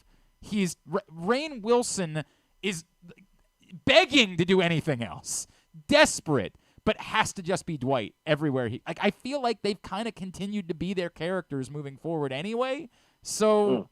I don't know. I don't know that it's all that crazy to think they could just come back and do it again and it's just as good and there's stories to be told. I think. What if they rebooted and it was the English version, huh? Now that would be very, very. Dude, can I tell you that I tried? Like after The Office ended, I tried. I was like, I'm gonna go watch the Ricky Gervais version, and I got like 3 episodes in and just said I can't do it. It doesn't work for me. It didn't work for me either, and I'd like to give it another shot. I love Ricky Gervais. Like his show Afterlife, we've talked about it. I thought it was just amazing. You got me to watch it. And I was blown away. He's had a couple other ones. Like I just love watching him anytime he's doing awards. Whenever they ask him and they totally screw up and bring him in, and he just roasts everyone. But I just think I was the same way. I watched the Office, the English version, and I feel weird saying that, the one from England, but and it just didn't sit well. You didn't see the clip that was trending this weekend from the British comedian Jimmy Carr, did you? I may have. You'd have to remind me. The quote was, "I put my American audience to the test with a selection of my darkest jokes," and it was painfully unfunny. And it was just him finding an excuse to reference 9/11 in a joke. Oh, is that what it was? He was getting murdered over it. If you haven't seen it, you should watch it. Well, now I'm going to watch it because I do like him. He can be very dark, and I like dark humor. I have no doubt that's true, but it ain't this. This was not that. Like, this was as bad as – and, again, I think he's funny. It was just a terrible setup. Like, share a different quote for this. Like, it was fine, but it wasn't anything more than that. All right, 2 – Griffin, what are the chances that Gwen's Chili Bowl will make us a Piss Jug Man costume? I'm not sure. I guess I'll have to. Can you talk to her about it this week? Yeah, Jeremy, are you familiar? Are you familiar with Piss Jug Man? Yes, I am. Okay, I think that we should do a side bet on this week's picks, and the loser around Halloween has to go out somewhere as Piss Jug Man. I like it. All right, good. We got to make sure. I'd probably be willing to go out as Piss Jug Man anyway. I'm not even kidding. I'm thinking about Piss Jug Man being my Halloween costume no matter what. I am all in on Piss Jug Man. It's my favorite thing in the world. Now, I think I like that, actually. Right? Dude, what if we both went out as, like, dueling Piss Jug Mans? By the way, what are you doing here? I just realized this isn't a side bet. This is just a way for Jeremy and I to get our Halloween costume taken care of. We do the Spider-Man meme with us pointing at each other. Piss Jug Man. God, I love Piss Jug Man. All right, now, what can we plug for you? Give me the rundown. The website, concretelocks.com. Hit my lock this week. We got a special that's going to be going on there. But, it's kind of weird. I'm not a salesman. I don't like doing the salesy stuff. But, I started this business. I needed leverage. And it's also like somebody said, if you're good at something, you should get paid for it. We'll find out if I'm good at it. But, this was just something I try to keep it as cheap as I can. And honestly. And that's how he got into gay porn. Yes. and honestly, it's something where, like, when we do get things wrong, I'm constantly just trying to get free stuff out to make people happy and to make it right. So, you know me as well, but, like, it's just something. I think this industry is, like, I want somebody to do a documentary on the gambling industry, like they've done with all these other sports documentaries, because it is so shady. No doubt. And what goes on. And lastly, I'm surprised you didn't bring up, the kicker. And his white pants and the fact that he wasn't wearing a cup. Yeah. Well, dude, if you haven't watched Stavros as what is his character? Ronnie in Parkville. Dude, he's done a lot of good ones. Yesterday's was, just chef's kiss. Like chef's kiss. And I think the one joke at the end almost goes over notice because you're still like laughing. Dude, and it's really good. It was beautiful. It was beautiful, man. That was just perfect. All right, at JCon Sports, of course, on Twitter is how you follow him. Big Bad Morning Show, 105.7 The Fan, and picks every day as well. Still at PressBoxOnline.com. We'll sort out Piss Jug Man, and we'll get back to you about it. Love you, buddy. Thank you. All right, man. I'll see you guys soon. It's Jeremy Conn with us here on GCR. Can we grab a break? Yes. All right, we'll grab a break. When we come back in, Jay Feely's going to join us after he was on the call yesterday. Don't forget, today's show is brought to you by – oh, you know what? Today's show is brought to you by – this is the problem. I don't know which break is which now. So, like, I was looking at break 2, but we got a whole thing back here. The Tyus Bowser Show is back tomorrow night. We will be at Guilford Hall Brewery in Station North. Tyus and a special guest. Come join us. Find out more at PressBoxOnline.com/Bowser. It's brought to you by Superbook Sports and HelpMyGamblingProblem.org. Tyus Bowser Show is a partnership of PressBox and Grade 8's memorabilia. The Baltimore County Police Department is now hiring with competitive salaries, including for experienced police officers, starting salaries between over $68,000 and over $82,000 based on your prior service time, accepting up to 7 years of service times with only 6 weeks in the academy, minimum of 2 years prior experience. And police cadet starting salaries at over $32,000 must be between the ages of 18 and 20, but you can apply starting at 17 and a half. Must have a high school diploma or GED equivalent at the time of the hire, hire, U.S. citizen at the time of the hire, and a valid driver's license. So if you have a passion for service and want a career for life, now is the time to join the Baltimore County Police Department. Call 410-887-5542 or visit joinbaltimorecountypd.com. What company has the expertise to make your home healthier by purifying your air and killing all viruses, allergens, and bacteria? A.J. Michaels, Heating and Air Conditioning in Baltimore and Annapolis, ajmichaels.com. Gambling can be a fun and entertaining experience, but there are risks involved. If you're planning on betting on the game at the casino or on your phone or computer, know your limit, stay within it. Set a budget and a time to stop. Remember, gambling isn't a financial solution, and it doesn't mix well with alcohol or drugs. Know the risks and have a plan before you begin gambling. For free and confidential services, call 1-800-GAMBLER 24/7 or go to helpmygamblingproblem.org. All aboard! The Orioles train keeps on moving, and it's ahead of schedule. The Birds are motoring towards a playoff run here in 2023 as their magic number keeps getting smaller and smaller. I'm Paul Valley, and you can find me along with Zach Goodman every Saturday from 10 a.m. to noon right here on the Bat-Around. We'll navigate you through the playoff push as the Orioles look to put an exclamation point on what is turning out to be the best season of the last 40 years. So join us on the Orioles train, and let's enjoy the ride together right here on the Bat-Around. Visit Harford County this fall. Celebrate Arts Across Harford September 15th through the 30th with dance, theater, music, and visual arts. September 29th through October 1st is the largest Italian festival in Maryland, featuring entertainment, cooking demonstrations, a bocce tournament, and family fun. If you're headed to the Maryland 5-Star, stay and play in Harford County. While you're there, enjoy the scenic views atop the King and Queen seats and experience pumpkin patches, corn mazes, and fall brews along their Harford Libation Trail. For more info, head to visitharford.com. Maryland open.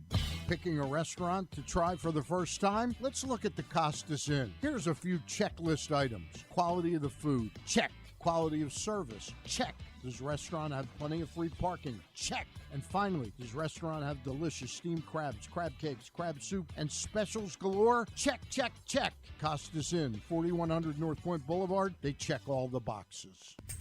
The latest edition of PressBox is available now. On the cover, Bo Smolka dives into what's next for Lamar Jackson after receiving one of the biggest contracts in football history. Is Lamar ready to take the Ravens to the next level, now with a new offensive coordinator and new wide receivers? Also inside, we look at what new football coaches Brian Newberry and Pete Shinnick bring to Navy and Towson, respectively. And we meet players from the college football and soccer programs around the state. PressBox is available for free at over 500 area locations, including 60 Royal Farm stores. And you can always find the entire edition as well as the best daily coverage of the O's, Ravens, and Terps at PressBoxOnline.com.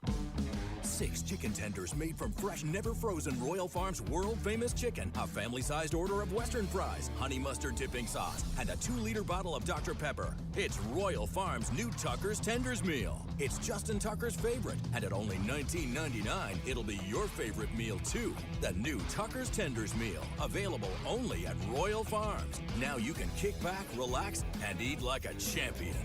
Real fresh, real fast, Royal Farms. Whether your focus is luxury and comfort, convenience and technologically advanced connectivity, or sporty performance and aggressive styling, we've got the perfect Highlander for you. Check out buyatoyota.com for deals on new Highlanders from your local Toyota dealer today. Don't forget about Project Game Day after every Ravens game this season. It's kind of like this show, except Rita's also there, so I actually think it's pretty good. But hey, you're already here now, so why don't you go ahead and keep listening to GCR. All right, we continue along here on a Monday edition of the program. Griffin, you want to let everybody know what's going on at Live Casino and Hotel? Yeah, they got a second chance drawing going on. So if luck was not on your side this weekend in a recent bet, like maybe you took Jags money line, like I did. Yeah, not great. Should have been the lock of the week. Should have been. But over at Live, or say Ravens money line, or even Ravens money line. It was go over to the FanDuel Sportsbook at Live Casino and Hotel Maryland, and we'll get ready to turn those losses into winning opportunities with the second chance to win promotion between now and January 4th. 2024, all live casino and Hotel Maryland Rewards members will be able to enter their losing slips into the second chance to win drum. And 2 nights a week, 20 winners will be chosen. Prizes range from live casino and Hotel Maryland apparel, sports and social ultimate happy hour specials, cash, and free play prizes up to $500. So drawings held again every Thursday and Monday over at Live Casino and Hotel Maryland at Arundel Mills. Must be 21. Please play responsibly. For help, visit mdgamblinghelp.org or call 1-800-GAMBLER. All right, very good. By the way, there's a crazy story this morning regarding the Pittsburgh Steelers we haven't even talked about. They're still stuck on a plane and have been since last night. It is weird, dude. But we'll get into that. Actually, maybe we could pose it. Joining us now here on GCR, this man was on the call as the Ravens suffered a very shocking defeat at the hands of the Indianapolis Colts yesterday. I thought he did an excellent job. The quickness by which he described certain things within the course of this game, including the Zay Flowers play, was really impressive to me. He is, of course, former NFL kicker and now CBS NFL analyst, Mr. Jay Feely, and he's back with us here on GCR. Jay, it's Glenn in Baltimore. It's great to catch up, man. Thank you so much for taking the time for us this morning. No problem. That was a crazy last 3 minutes of that game. Dude. All right, so there's so much to cover with you, but I really do want to commend you as an analyst. First of all, I thought your crew, everybody was great yesterday. But that's kind of, yeah, we did a good job. Everybody was on it because there were so many things going on, but I appreciate that. Particularly how quickly you identified what a game-turning moment the fair catch could prove to be. And you didn't even know how the next couple of minutes were going to play out. But the immediacy. Let's walk through it. Yeah, go ahead. Go walk me through what you were seeing leading up to it, how you saw the clock change, all of that, because it blew my mind. The rest of us, I still think, were like, thank God the Ravens won this one, right? Like they got the job done. It was ugly, but it's over. You noticed that before I thought anybody on the planet noticed it. First of all, the Colts have the ball with 2:03. They just give up a safety, and so you have to make a decision if you're going to kick the onside there, which I have no idea why they didn't kick the onside. Because if you punt the ball back to the Ravens and they simply return that punt and get to the 2-minute warning, and even if they take 3 kneels right there, they just run 3 plays, the best case scenario for you if you're the Colts is that you get the ball back with about 20 seconds left. Because you only have 1 timeout. And so you flip it and you're the Ravens, you have to be communicating there. I know there was confusion because first they said the 2-minute warning had run out, so we weren't going to have another 2-minute warning, and they told us that in the truck too, but then they came back and they looked at it and said, okay, no, we're putting 3 seconds back on. It's 2:03. So even if right there, if you can't communicate with Zay Flowers, call a timeout. Yes. If you're the Ravens. You have to call a timeout there because your timeouts don't matter for you at that moment. You just need to make sure you communicate, hey, we have to return this ball and get to the 2-minute warning. Because then you're going to get it down to at least 20 seconds when you punt the ball back. If you don't get a first down, nothing happens. You just run 3 plays. They use their timeout on the first play. You run 2 more plays, punt the ball back. They're going to get the ball at their own 20, down 3 points with 20 seconds left. And it's just such a critical mistake. And then obviously to get the penalty on 3rd down as well, which stops the clock. I mean, instead of punting it back with 20 seconds left, they get the ball back with 1:41 left. It was just staggering, how mismanaged that was. I mean, it was insane. It was utterly insane. I think the point about you got to take a timeout there, I can't escape that, right? Like I can't get away from the explanation from John Harbaugh that it was a miscommunication because you're talking like the game is over. The game is over. It's over. If you just make sure that you run the time off when you get the ball back. Like, I can't believe that it was just, he doesn't know, but nothing we can do. And maybe the answer really is that it was too late when John Harbaugh recognized what had happened, and he doesn't want to say that because then it sounds like he failed. But there's no way of getting around this. One way or the other, I think John Harbaugh's an excellent coach, right? I'm not even a guy that dislikes John Harbaugh. But one way or the other, I'm a big fan. You failed here because if you didn't recognize it at first and didn't get it in time, that's one. But on the second side, to your point, the moment that you realize what's going on, it's too important for you to not take a timeout and make sure everybody's on the same page. Yeah, and I think, going back and looking back and having those internal meetings, they're going to say the exact same thing. So for the whole, as you pointed out completely, Jay, what happened yesterday was just one of the most bizarre stretch of, we counted them out. There's about 10 things that occurred, starting with that moment till the end of the game, where if any one of them goes the opposite way, right? Like the face mask that wasn't called, the pass interference that wasn't called, Isaiah Likely catches the ball that hits him in his chest, right? Justin Tucker gets 18 more inches on a field goal. Any of those things happen, it's a different result, and all's well that ends well. And so what I come to is, how much of yesterday was a reflection on the Baltimore Ravens versus a reminder that this is the NFL, the other team tries too, things happen, and, the Chiefs lost a game to the Colts last year too, and these things just sometimes happen in football, and it doesn't really tell us all that much about the Ravens as a team. The only thing that concerns me about the Ravens moving forward is their injury situation. Right. That's the only thing that concerns me. I think it's a super talented team with really good coaching that's going to continue to get better throughout the year. I think this offense is going to continue to mature and to understand themselves and to get better.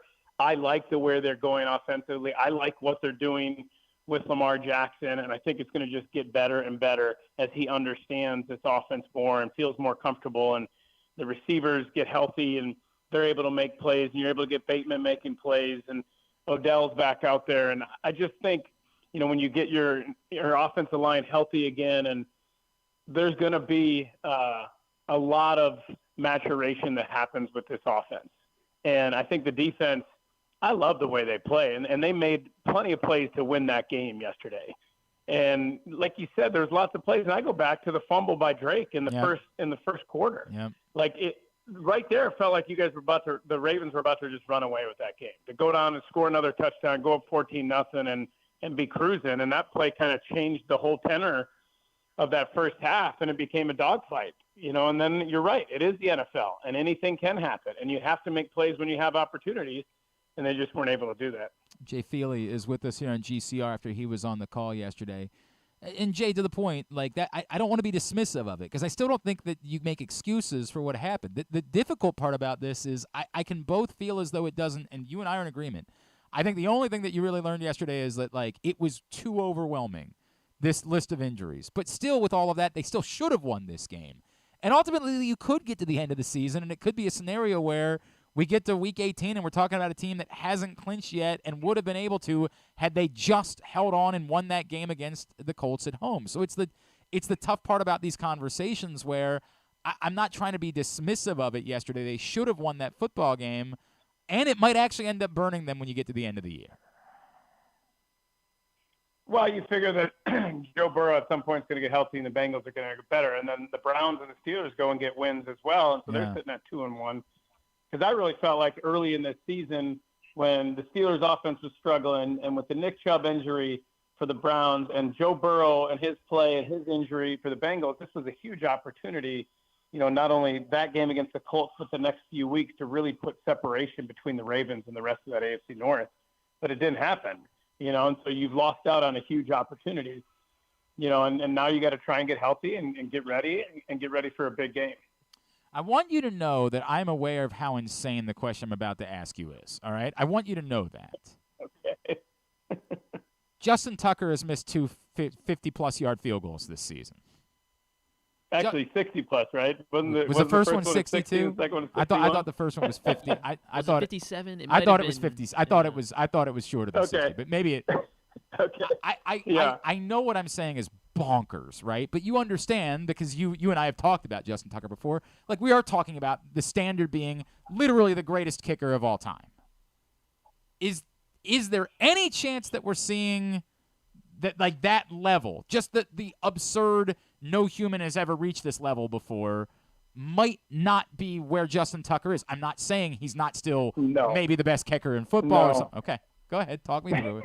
Not at all. Now, here's the thing. People were a little critical of me because I was assuming that Justin Tucker was going to make that kick. I truly was shocked that he missed the kick. As were the rest of us. Even though a 61-yard field goal is unbelievable, and it's because of how great he is.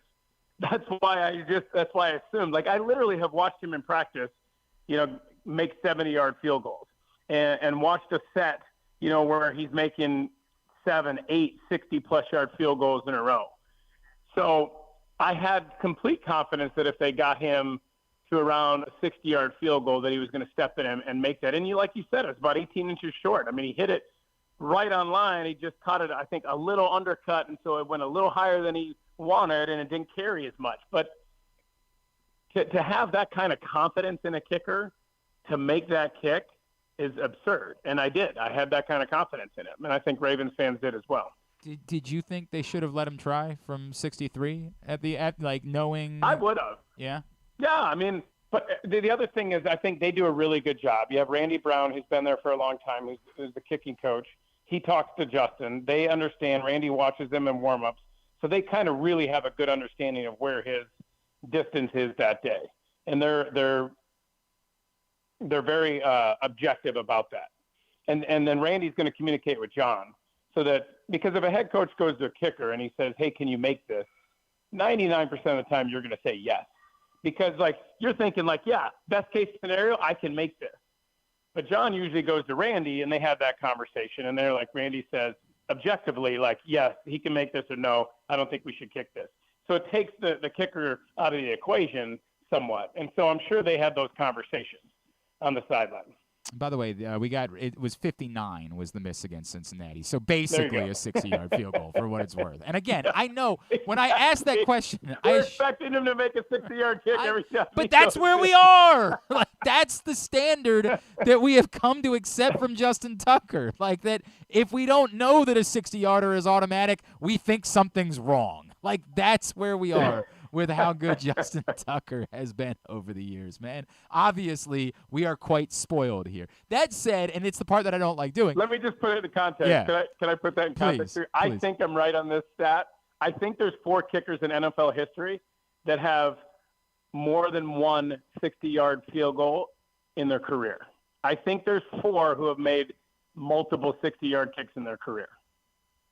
I'm trying to pull it up to see if we can confirm this. I'm trying to figure out if I can get the list on. Yeah, I read it a couple of weeks ago, and that's just off the top of my head, but it's like 3 or 4 total.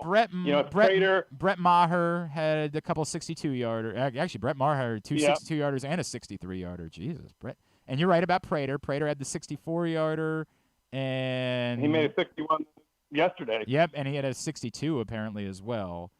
And that does. And Tucker. Yeah. Jake Elliott has had 2 61-yarders. There you go. So 4. That's pretty remarkable. That's in the history of the NFL. And that's just a couple, not going out and making it every time you go out and make it. Some guy named Feely once hit a 61-yarder. I got that on this list. Yeah, and I had to hit it as well as I could possibly hit it.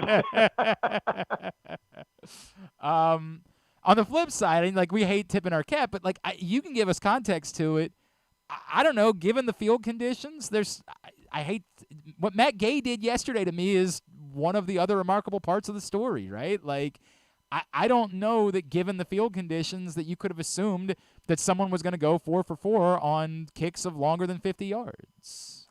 It's the first time in NFL history that somebody has made 4 kicks over 50 yards in a single game.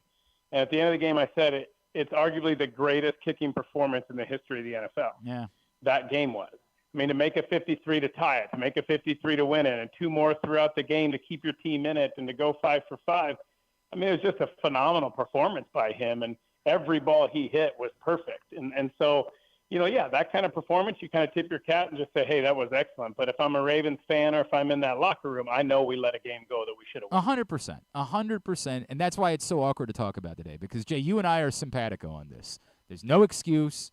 It's a shameful way to lose a football game. And at the same time, I just don't think it really tells the story of the Baltimore Ravens. And, I think it would be far more concerning if you had players out there and, we came out of it saying, oh, God, the secondary is a disaster. How is this team going to win with this secondary? In some bizarro world, it's less concerning that there was some bumbling and stumbling than there would have been if they had just, lost because there's one area on this football team that we know simply isn't good enough.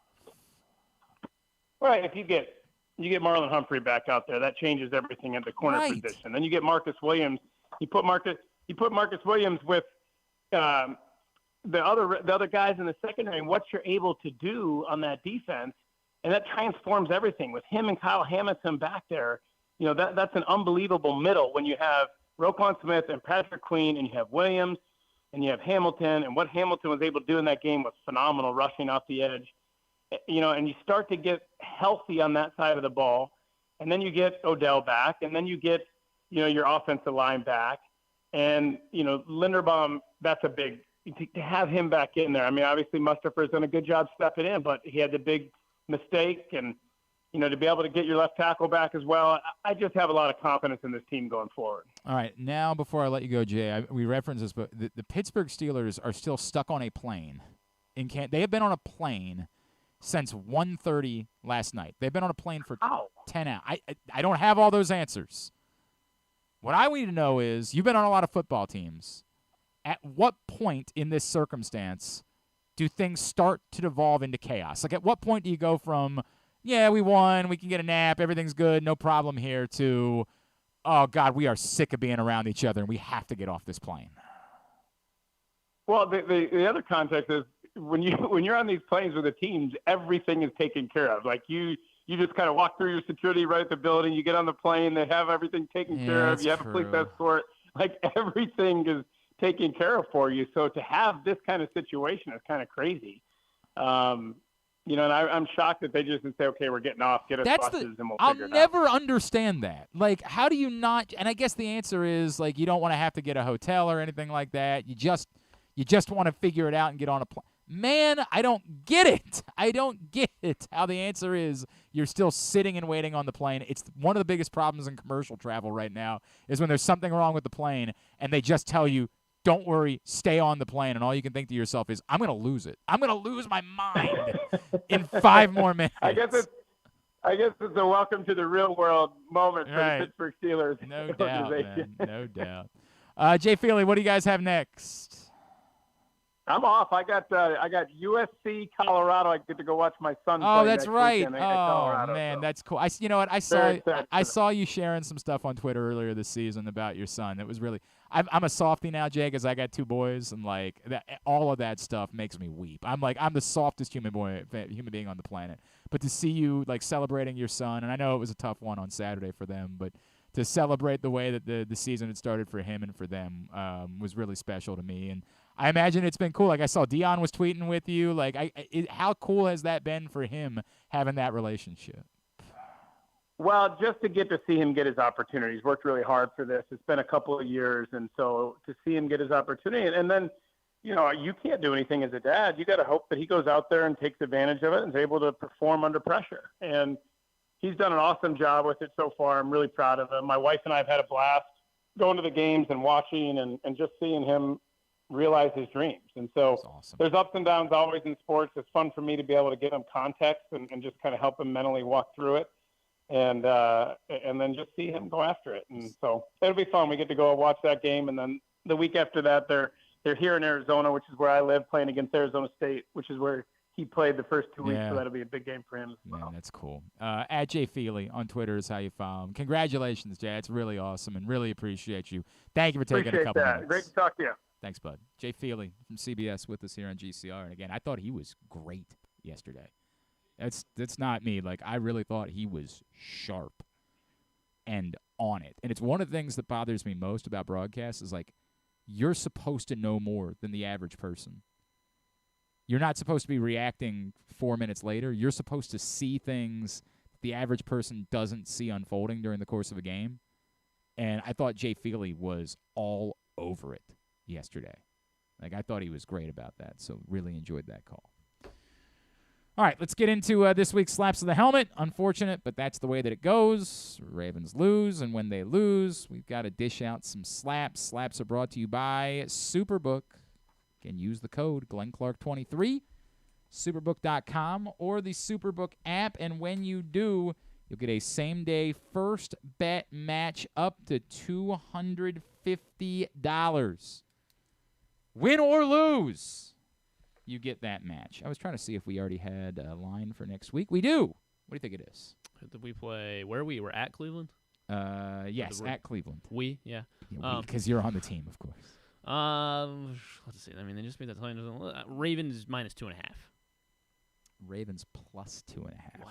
All right, I'm all over it. +2.5. All over it, clearly. On the road in Cleveland. Yeah, if it's 5 points from where you thought it should be, seems like you should be betting it.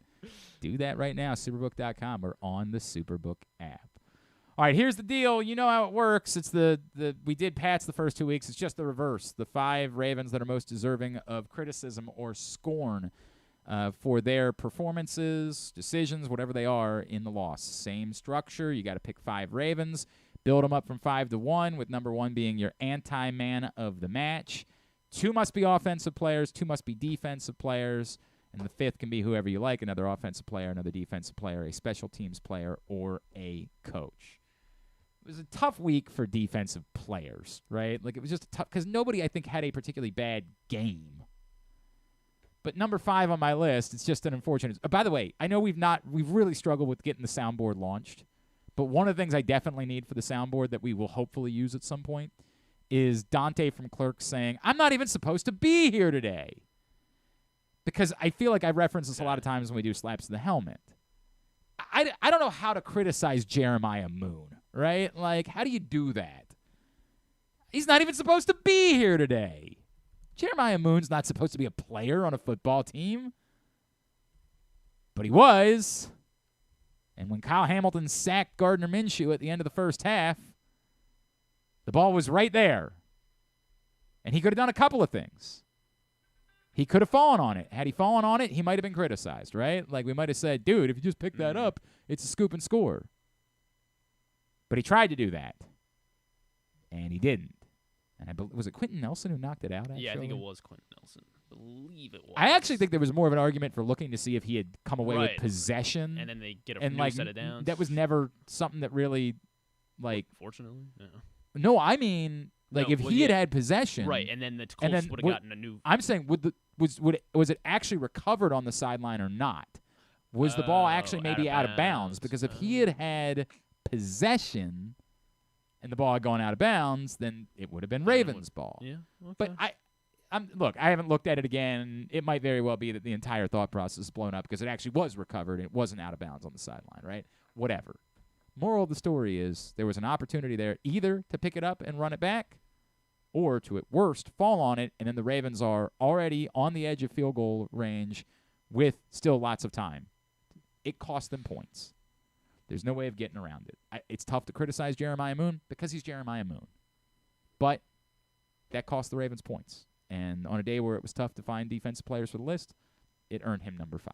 Gotcha. I went with, this is probably, or it is, they're all going to be debatable, but I went with Justin Tucker as my number 5. Wow. It is. That's where we are. Yeah, I went with, he is the greatest kicker of all time, and with that comes expectations. The problem is that means you left John Harbaugh off your list, and that's yeah, I did. Really a problem for me. That is a problem. That's a huge problem for me. No, put it on the players. This week I did. I hear you, except we'll get to it. All right. But yeah, we expect him to make a 61-yarder at this point, and that would have won the game. I hear you. Like if we drag this thing out, it might. I can't do it. I can't. Even Justin Tucker, I can't criticize for missing a 61-yard field goal. Like, I get it. Right. Would have been really helpful if he did. Yeah. But I can't do that, especially when there are actual things that occurred that were really warranted for criticism. Yeah. I had to leave another offensive player off my list that I wasn't happy about leaving off. But when we believe this is his range, and that's where the offense gets right to where that line is. While I understand what you're saying, I think actually putting him on the list is too far. Like, I understand the thought process of the standard is you're the greatest kicker of all time. I get that thought, and that's what I brought up with Jay Feely. Mm-hmm. But there's a big difference between saying that and then suggesting that he deserves to be criticized for missing a 61-yard field goal in terrible conditions. Number 4 for me is Patrick Queen. Again, it was difficult to come up with defensive players. I think Patrick Queen, for the most part, had a good game yesterday. But Zach Moss did run for 120 yards. And then the only touchdown of the game, he looked like it was just one where it was a wheel route on the sideline, and Patrick Queen did not look like he was in position to be able to defend it. Look, it was actually a hell of a throw from Gardner Minshew. Like, it required basically a perfect throw for it to work. But it just didn't look like Patrick Queen was in position that if it wasn't a perfect throw, he would have been able to do anything about it either. So the same exact reason. Patrick Queen is my number 4 as well. I think he's still a liability in coverage and so Yeah, I don't think I can say he's a liability in coverage anymore, but I get it. Like, that wasn't a good. He is much better when he is not in coverage. Well, I mean, same for every inside linebacker in all of football. I mean, well, then why do we keep putting him out there? Well, it's a running back. Like, well, if he can't cover Zach Moss, he can't cover. You're saying he can't cover. Like, that's unfair.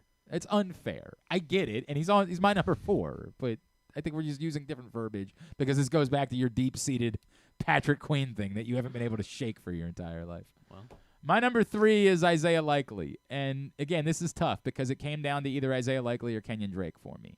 And the truth is, one of them to me is a mercenary, the other one is a Raven, and that's really why I made the decision that I made.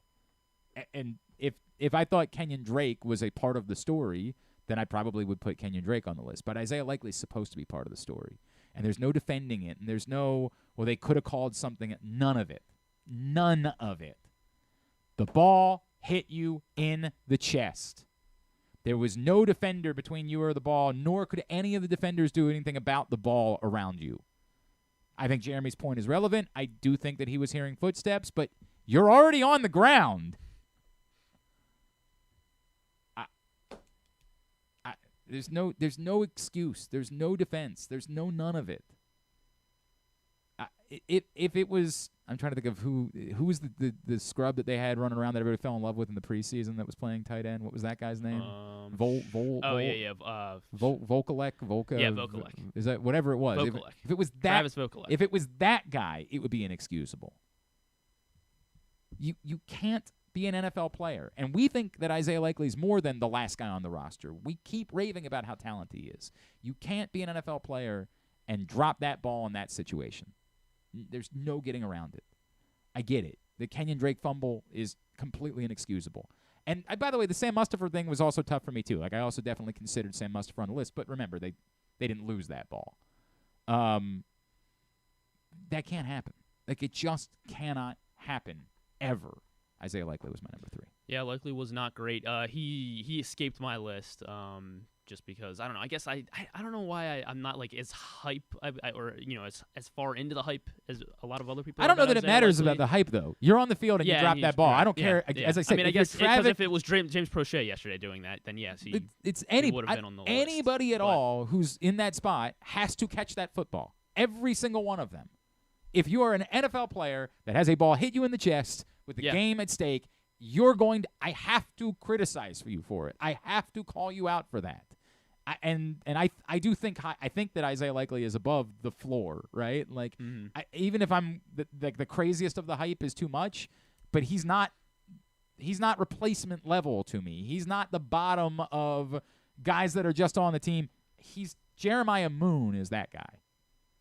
Isaiah Likely isn't. So, like, I would criticize Jeremiah Moon in that spot. I have to criticize Isaiah Likely. I went with Brandon Stevens here at number 3. Because I know the Pittman play? I actually thought he had I thought he actually had a good day for the most part yesterday. I think he made plays. I know he's kind of a victim of circumstance here. I mean, he should not be on the field 100% of the snaps. I think you're missing this one. I think Brandon Stevens made plays yesterday. He ripped his helmet off, and he still couldn't defend Michael Pittman, and he was getting targeted all day. And I don't blame him. I don't think he's a great corner. And I don't think he's a great corner. I think he's been more than serviceable. I think he broke up the one that could have been a touchdown down on the right side of the field late in the game. I think Brandon Stevens made plays yesterday.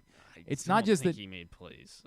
The only thing that I could criticize Brandon Stevens over would be that he got deked on the Pittman, on the big gainer. That's the only thing yesterday that I could be particularly critical of Brandon Stevens on, is that he bit on Michael Pittman's move, and then Michael Pittman had him beat on that play. When they're targeting him, feels like half of the plays. I mean, it's one is because he's lining up against Michael Pittman. Like, they don't have other. Right. Yeah, well, like that's the way that it goes. Yeah, I know. He's a victim of circumstances, kind of. But you're acting like he gave up 300 yards or something like that. I mean, he did not slow them down at all, in my opinion. I think you are purposefully missing some of the things that Brandon Stevens did yesterday. I think you are. He's not a. He is a. I would talk about replacement level players. I think you're wildly missing it. I think Brandon Stevens' last 2 weeks have proven that he is much better than we realized he was. Like, I think it's been the exact opposite, where he was one of the few things that I came away saying, like, boy, I have much more confidence than I had going into the season for Brandon Stevens.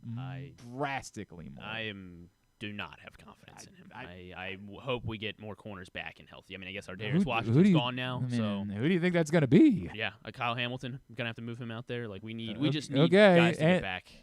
But I don't know who you think's going to. Like, I think Brandon Stevens is going to be one of the guys. He's going to continue to be on my list every loss. Like this is because he gets. This is why I'm really worried about you with Pats and slabs. Like, we will do this. He broke up 2 passes yesterday, including one that would have been a touchdown.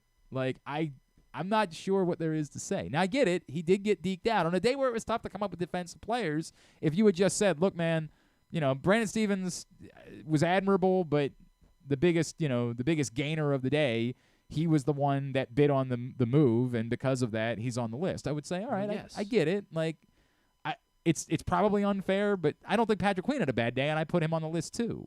I don't think that defensive players had bad days yesterday. It's the nature of a close game, and somebody's got to make the list. But you're being really critical of Brandon Stevens. Well, I don't think that the actual performance he should be warrants criticized. I would like to know what his. I'm not a PFF grade guy. I've gone over that. I don't think their system works, but I would like to know what he was graded out at yesterday. Still not up yet. PFF grades. Very good. Number 2 is where we find Lamar Jackson, who. It's what I said earlier. If Justin Tucker makes that kick, we all know that Lamar Jackson didn't have it. The language that we use to describe it is all brought up in this thing that Griffin tried to talk about last week, that we lose context. We say things like, well, Lamar Jackson didn't play like a $260 million quarterback. And when we say that, we end up saying it as Lamar Jackson wasn't good, or he was bad, or something along those lines. And they're not true. Lamar Jackson yesterday completed 70% of his passes, ran for over 100 yards. If the Ravens had won that game, Lamar Jackson would have been on the very short list of reasons why the Ravens won the game. They didn't.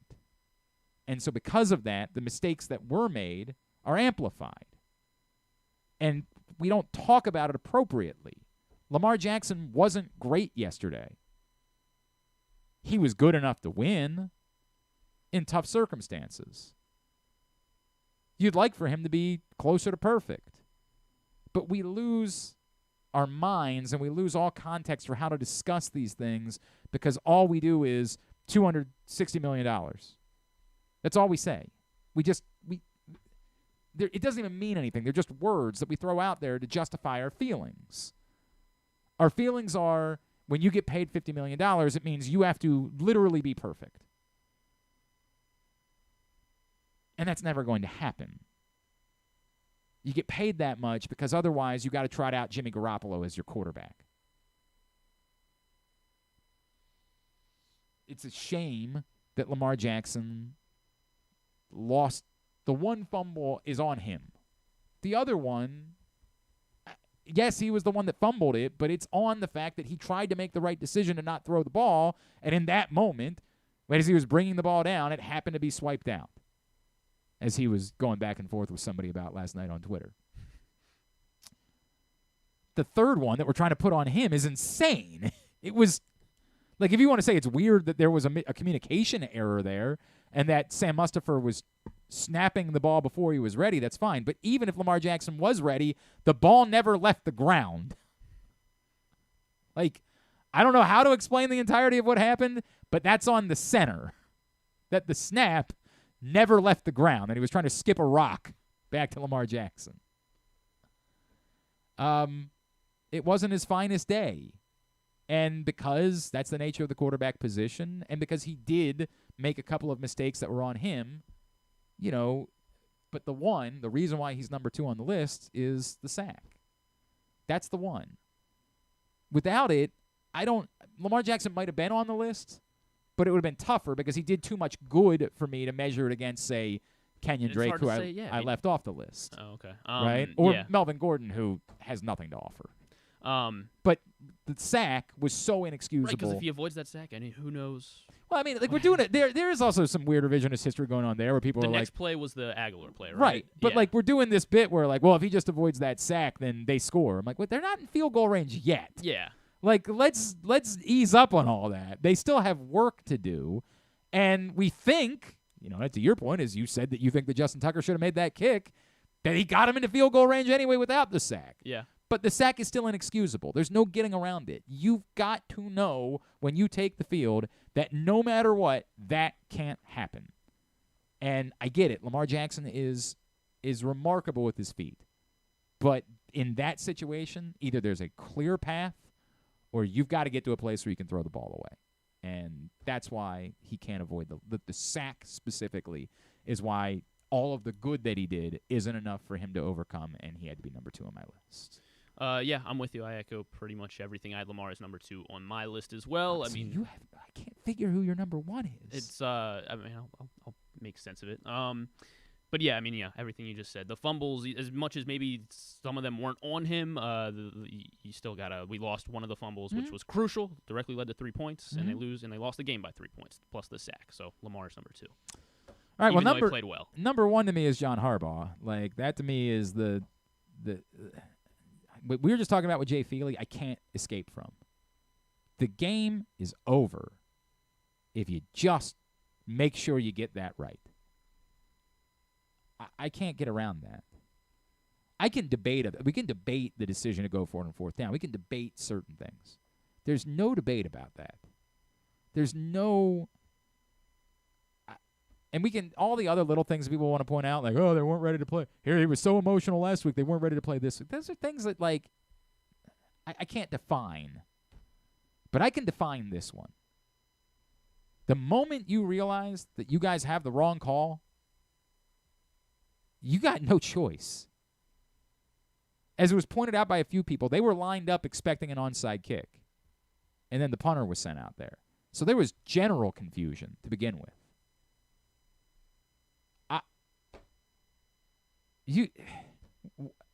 I'm speechless as to how the thought was anything other than we got to make sure they don't get the ball back.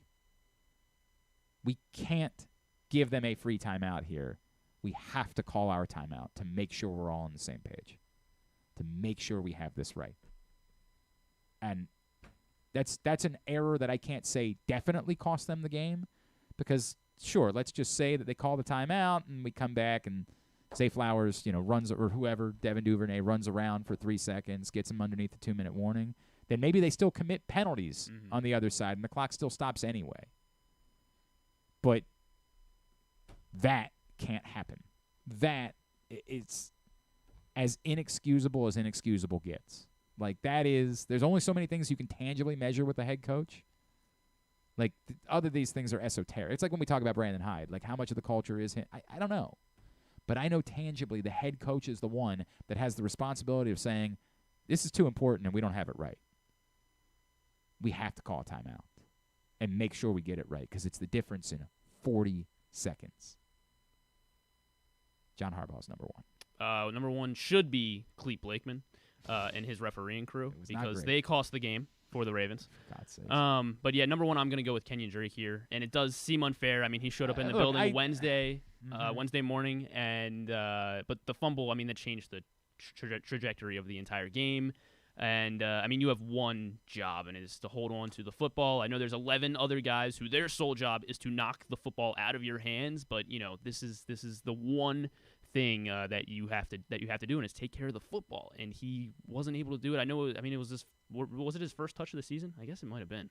Was that his first? Was he not in on the? All right, I guess you're right. So it seems unfair, but that fumble just really turned the game. changed There's things. no question. It turned the game. I think turnovers have been the story in this early part of the season.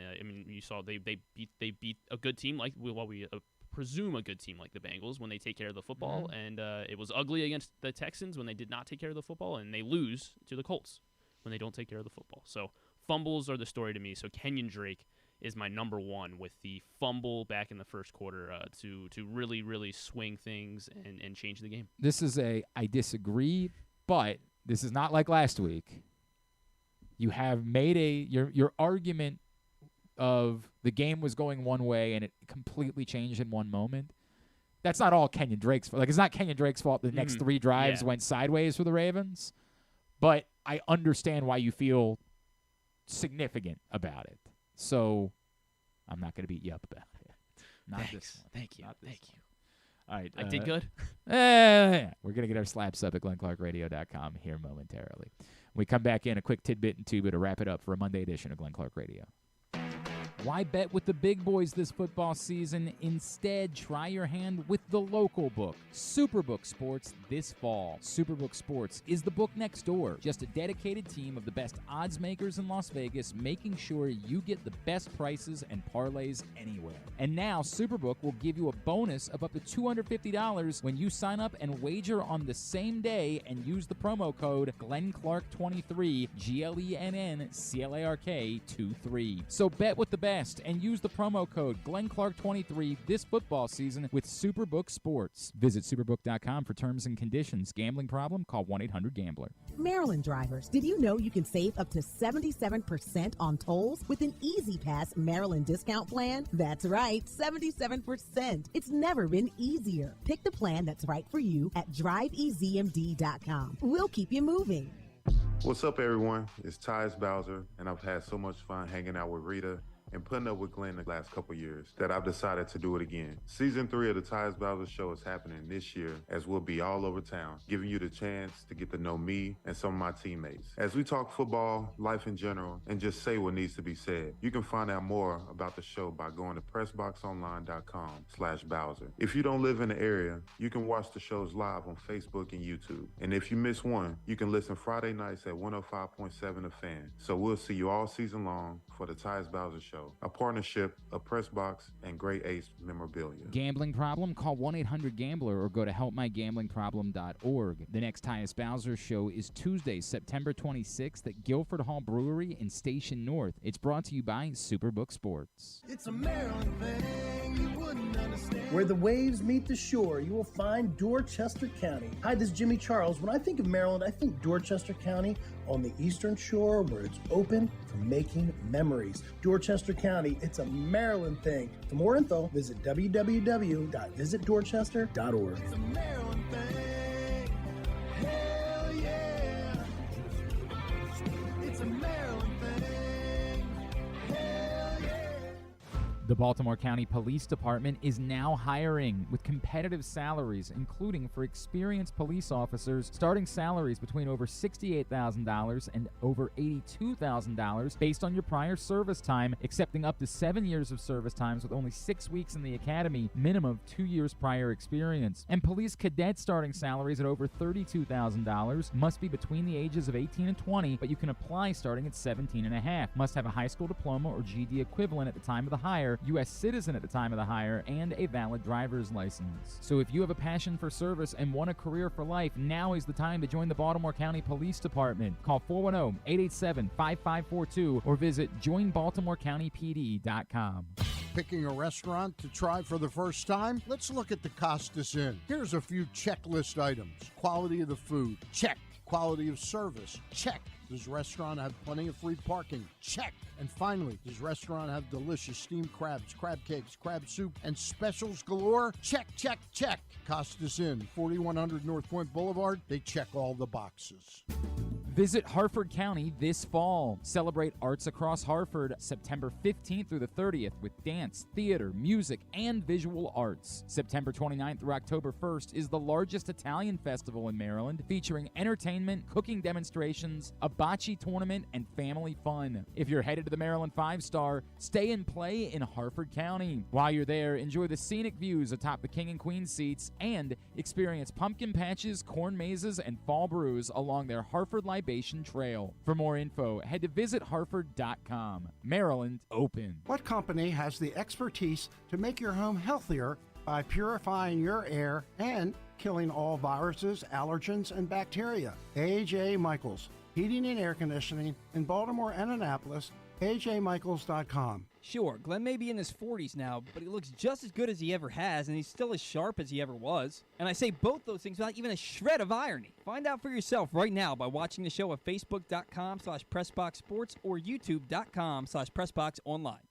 If you haven't picked up this print issue of Press Box, it is available for free at your neighborhood Royal Farms, any of the hundreds of locations around town where you find Press Box. You can read it all at PressBoxOnline.com. Great cover story from Bo Smolka, all about Lamar Jackson now in the contract era. Again, go get that for free today, or read it at PressBoxOnline.com.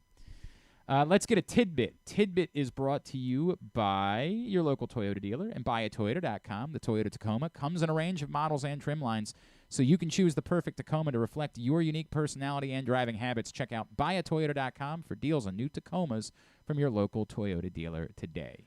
So as Jay Feely mentioned, Matt Gay did, in fact, go 5 for 5 on field goals yesterday, including 4 50-plus field goals, which is the most in a single game in NFL history. So, no one's ever done that before. 4 50-yarders, and Matt Gay did it to the Ravens yesterday. On Thursday night, the 49ers defense so far has caught more deep passes. So a deep pass is defined by Next Gen Stats as a 20-plus air yard pass. The defense of the 49ers has caught more of those than they have allowed.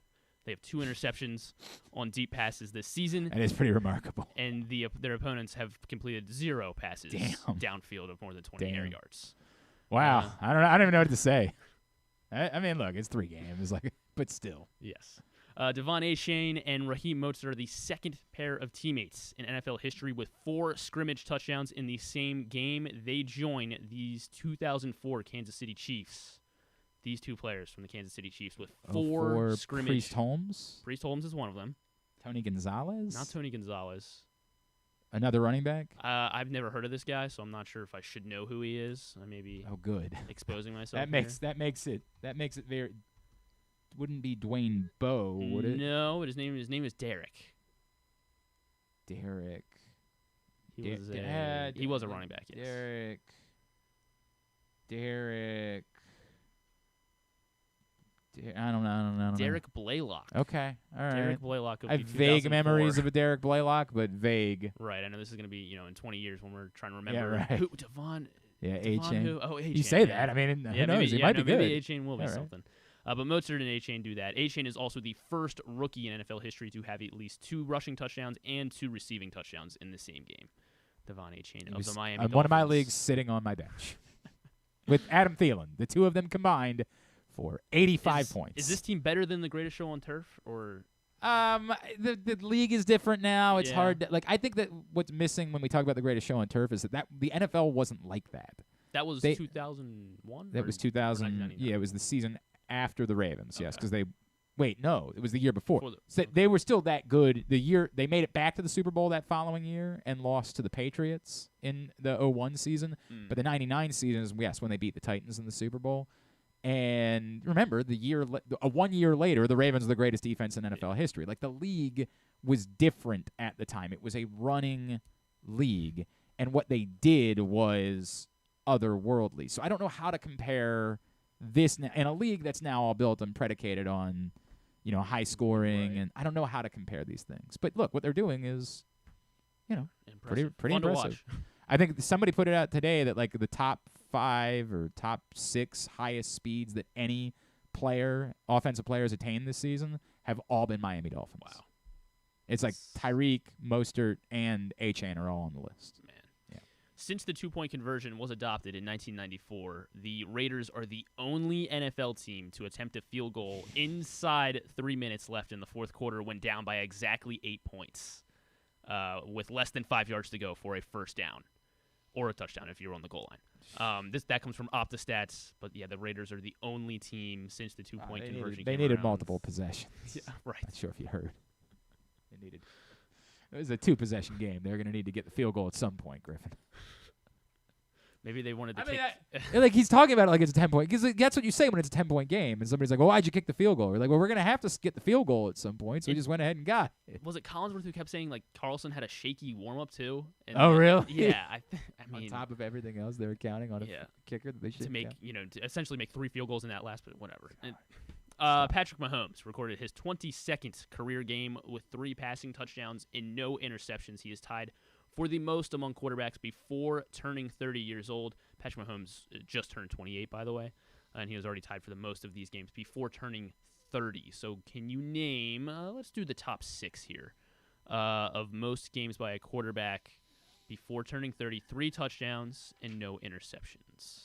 It really could be anybody because, like, it's. Yeah, I mean, I'm assuming that means it's not Brady because most of his came after 30. Correct. Yeah, Brady's not on the list. But it could be basically anyone else. Brady had 12 before he turned 30. And how many was the? Mahomes is tied for first with 22. But how many? What's the bottom end? Oh, the bottom end is actually I'm looking for 5 more. 15. 15. So it had to be 15. All right. Dan Marino. Dan Marino is on the list. He had 15. He's exactly. on basically every list that exists for quarterbacks. There's very few lists that he wouldn't find himself on. Aaron Rodgers. Aaron Rodgers is who Patrick Mahomes is tied with 22 before turning 30 years old. Peyton Manning. Peyton Manning is on the list as well. 17 also such on games. Most of the lists. I'll say Drew Brees isn't because, again, most of his success was after 30. You would be correct. Yeah. He's not on the list. He's in the Brady camp. 13 for Drew Brees. I'm looking for 3 more, you said. You were looking for 2 more because I 2 said more. top Oh, 6 right, and because including Mahomes is yes. one of them. Got it. And again, the numbers are 3 touchdowns, 0 interceptions. So it's not before turning 30. not Favre because he threw too many interceptions. You would be correct. Favre is just outside of my cutoff here. He had 14 games though, so he didn't have enough. 3 touchdowns, no interceptions. Rivers is not probably on the threw too many list. interceptions. 11 games for Phillip Rivers with no interceptions and 3 touchdowns. Joe Montana. Joe Montana not on the list. Okay. How about? I don't think Kurt Warner played enough, but I'll just throw out Kurt Warner. Kurt Warner's a good guess. He's not on the list. I don't think he played enough. Yeah. Yuck. This is soured. You ready for a hint or? It's 12:26. Yes, I'm ready for. They're hint. both active. The last They're 2 are both active quarterbacks.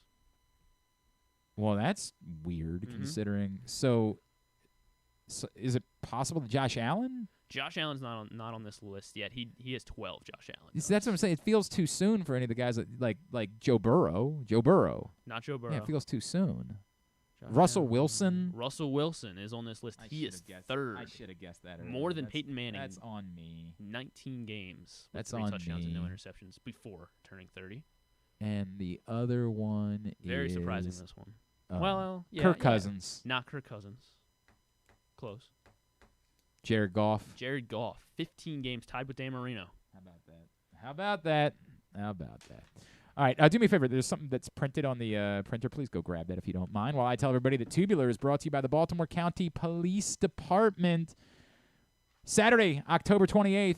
No, you need that. At the Baltimore County Public Safety Building, 700 East Joppa Road in Towson. The next hiring event, applicants can complete not compete. It's not a competition. It's competition against yourself, I guess. Complete multiple parts of the hiring process, including the agility test, the written test, and you can go through the entire application process on the spot. Members of the specialized units will be in attendance, so you can learn more about what it is that your career path might be within the Baltimore County Police Department. 410-887-4584 or join BaltimoreCountyPD.com to find out more. But if you're not interested in joining the Baltimore County Police Department, you should come out anyway because that afternoon is a great family event, a trunk or treat, a very safe, family-friendly trunk or treat event at the Public Safety Building, 700 East Joppa Road in Towson with the Baltimore County Police Department coming up on October 28th. Here's what's coming up totally tubular-wise this evening. Orioles are off tonight. Monday Night Football, quote-unquote, doubleheader. Instead, so ESPN, it's always difficult for me because it's not actually a doubleheader. Like, you couldn't – that's frustrating. It's frustrating. And these are actually games that you'd want to watch, unlike last week. Like, ABC has the early game. Eagles-Buccaneers, 7:15. ESPN has the second game, Rams-Bengals, starting at 8:15. Diamondbacks, White Sox at 7:30 on MLB. I guess the Diamondbacks are still in it, right? Like, in fact, they still have they hold a wild card spot right now, don't they? Are the Padres still Take it alive back. too? Mathematically, maybe, but I think they're they need a lot to go their way. Fox Sports 1, speaking of the Padres, they take on the Giants at 9:45. Some preseason hockey and Monday Night Raw tonight at 8 on the USA Network.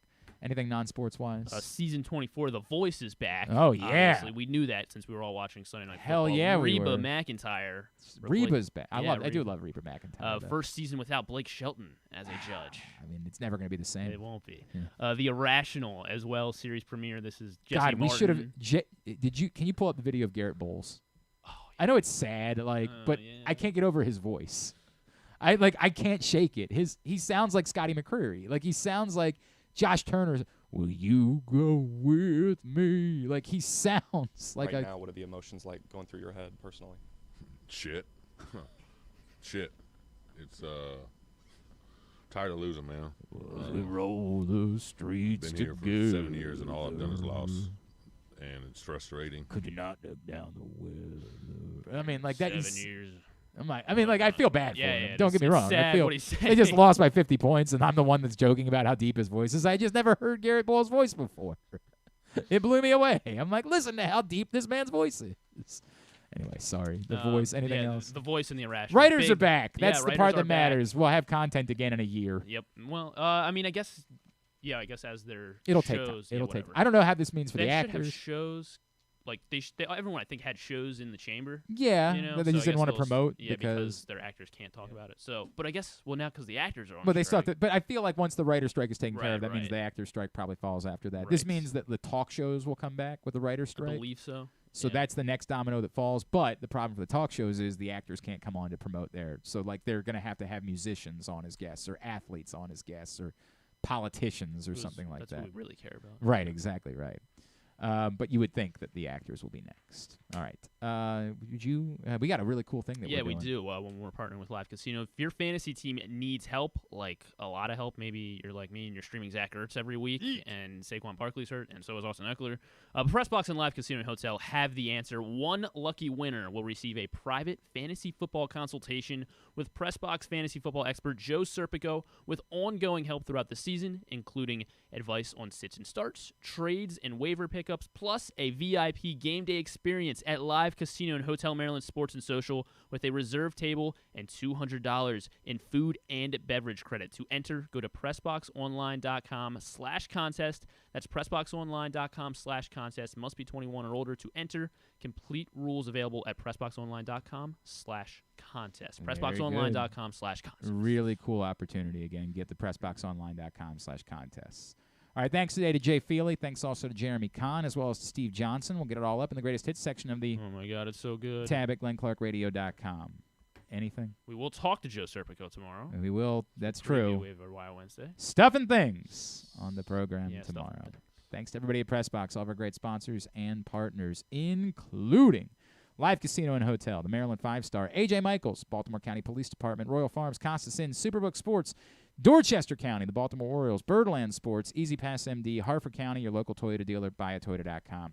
Thanks to Griffin at Griffin_Bass. Follow us, Twitter, Instagram, and TikTok at Glenn Clark Radio. Have a great Monday evening. Go nobody. Do we care about the results? I guess go my fantasy team. Or go Rams, right? We should say go Rams. Yeah, I guess we shouldn't should say go Rams. Yeah, go Rams. Duke sucks.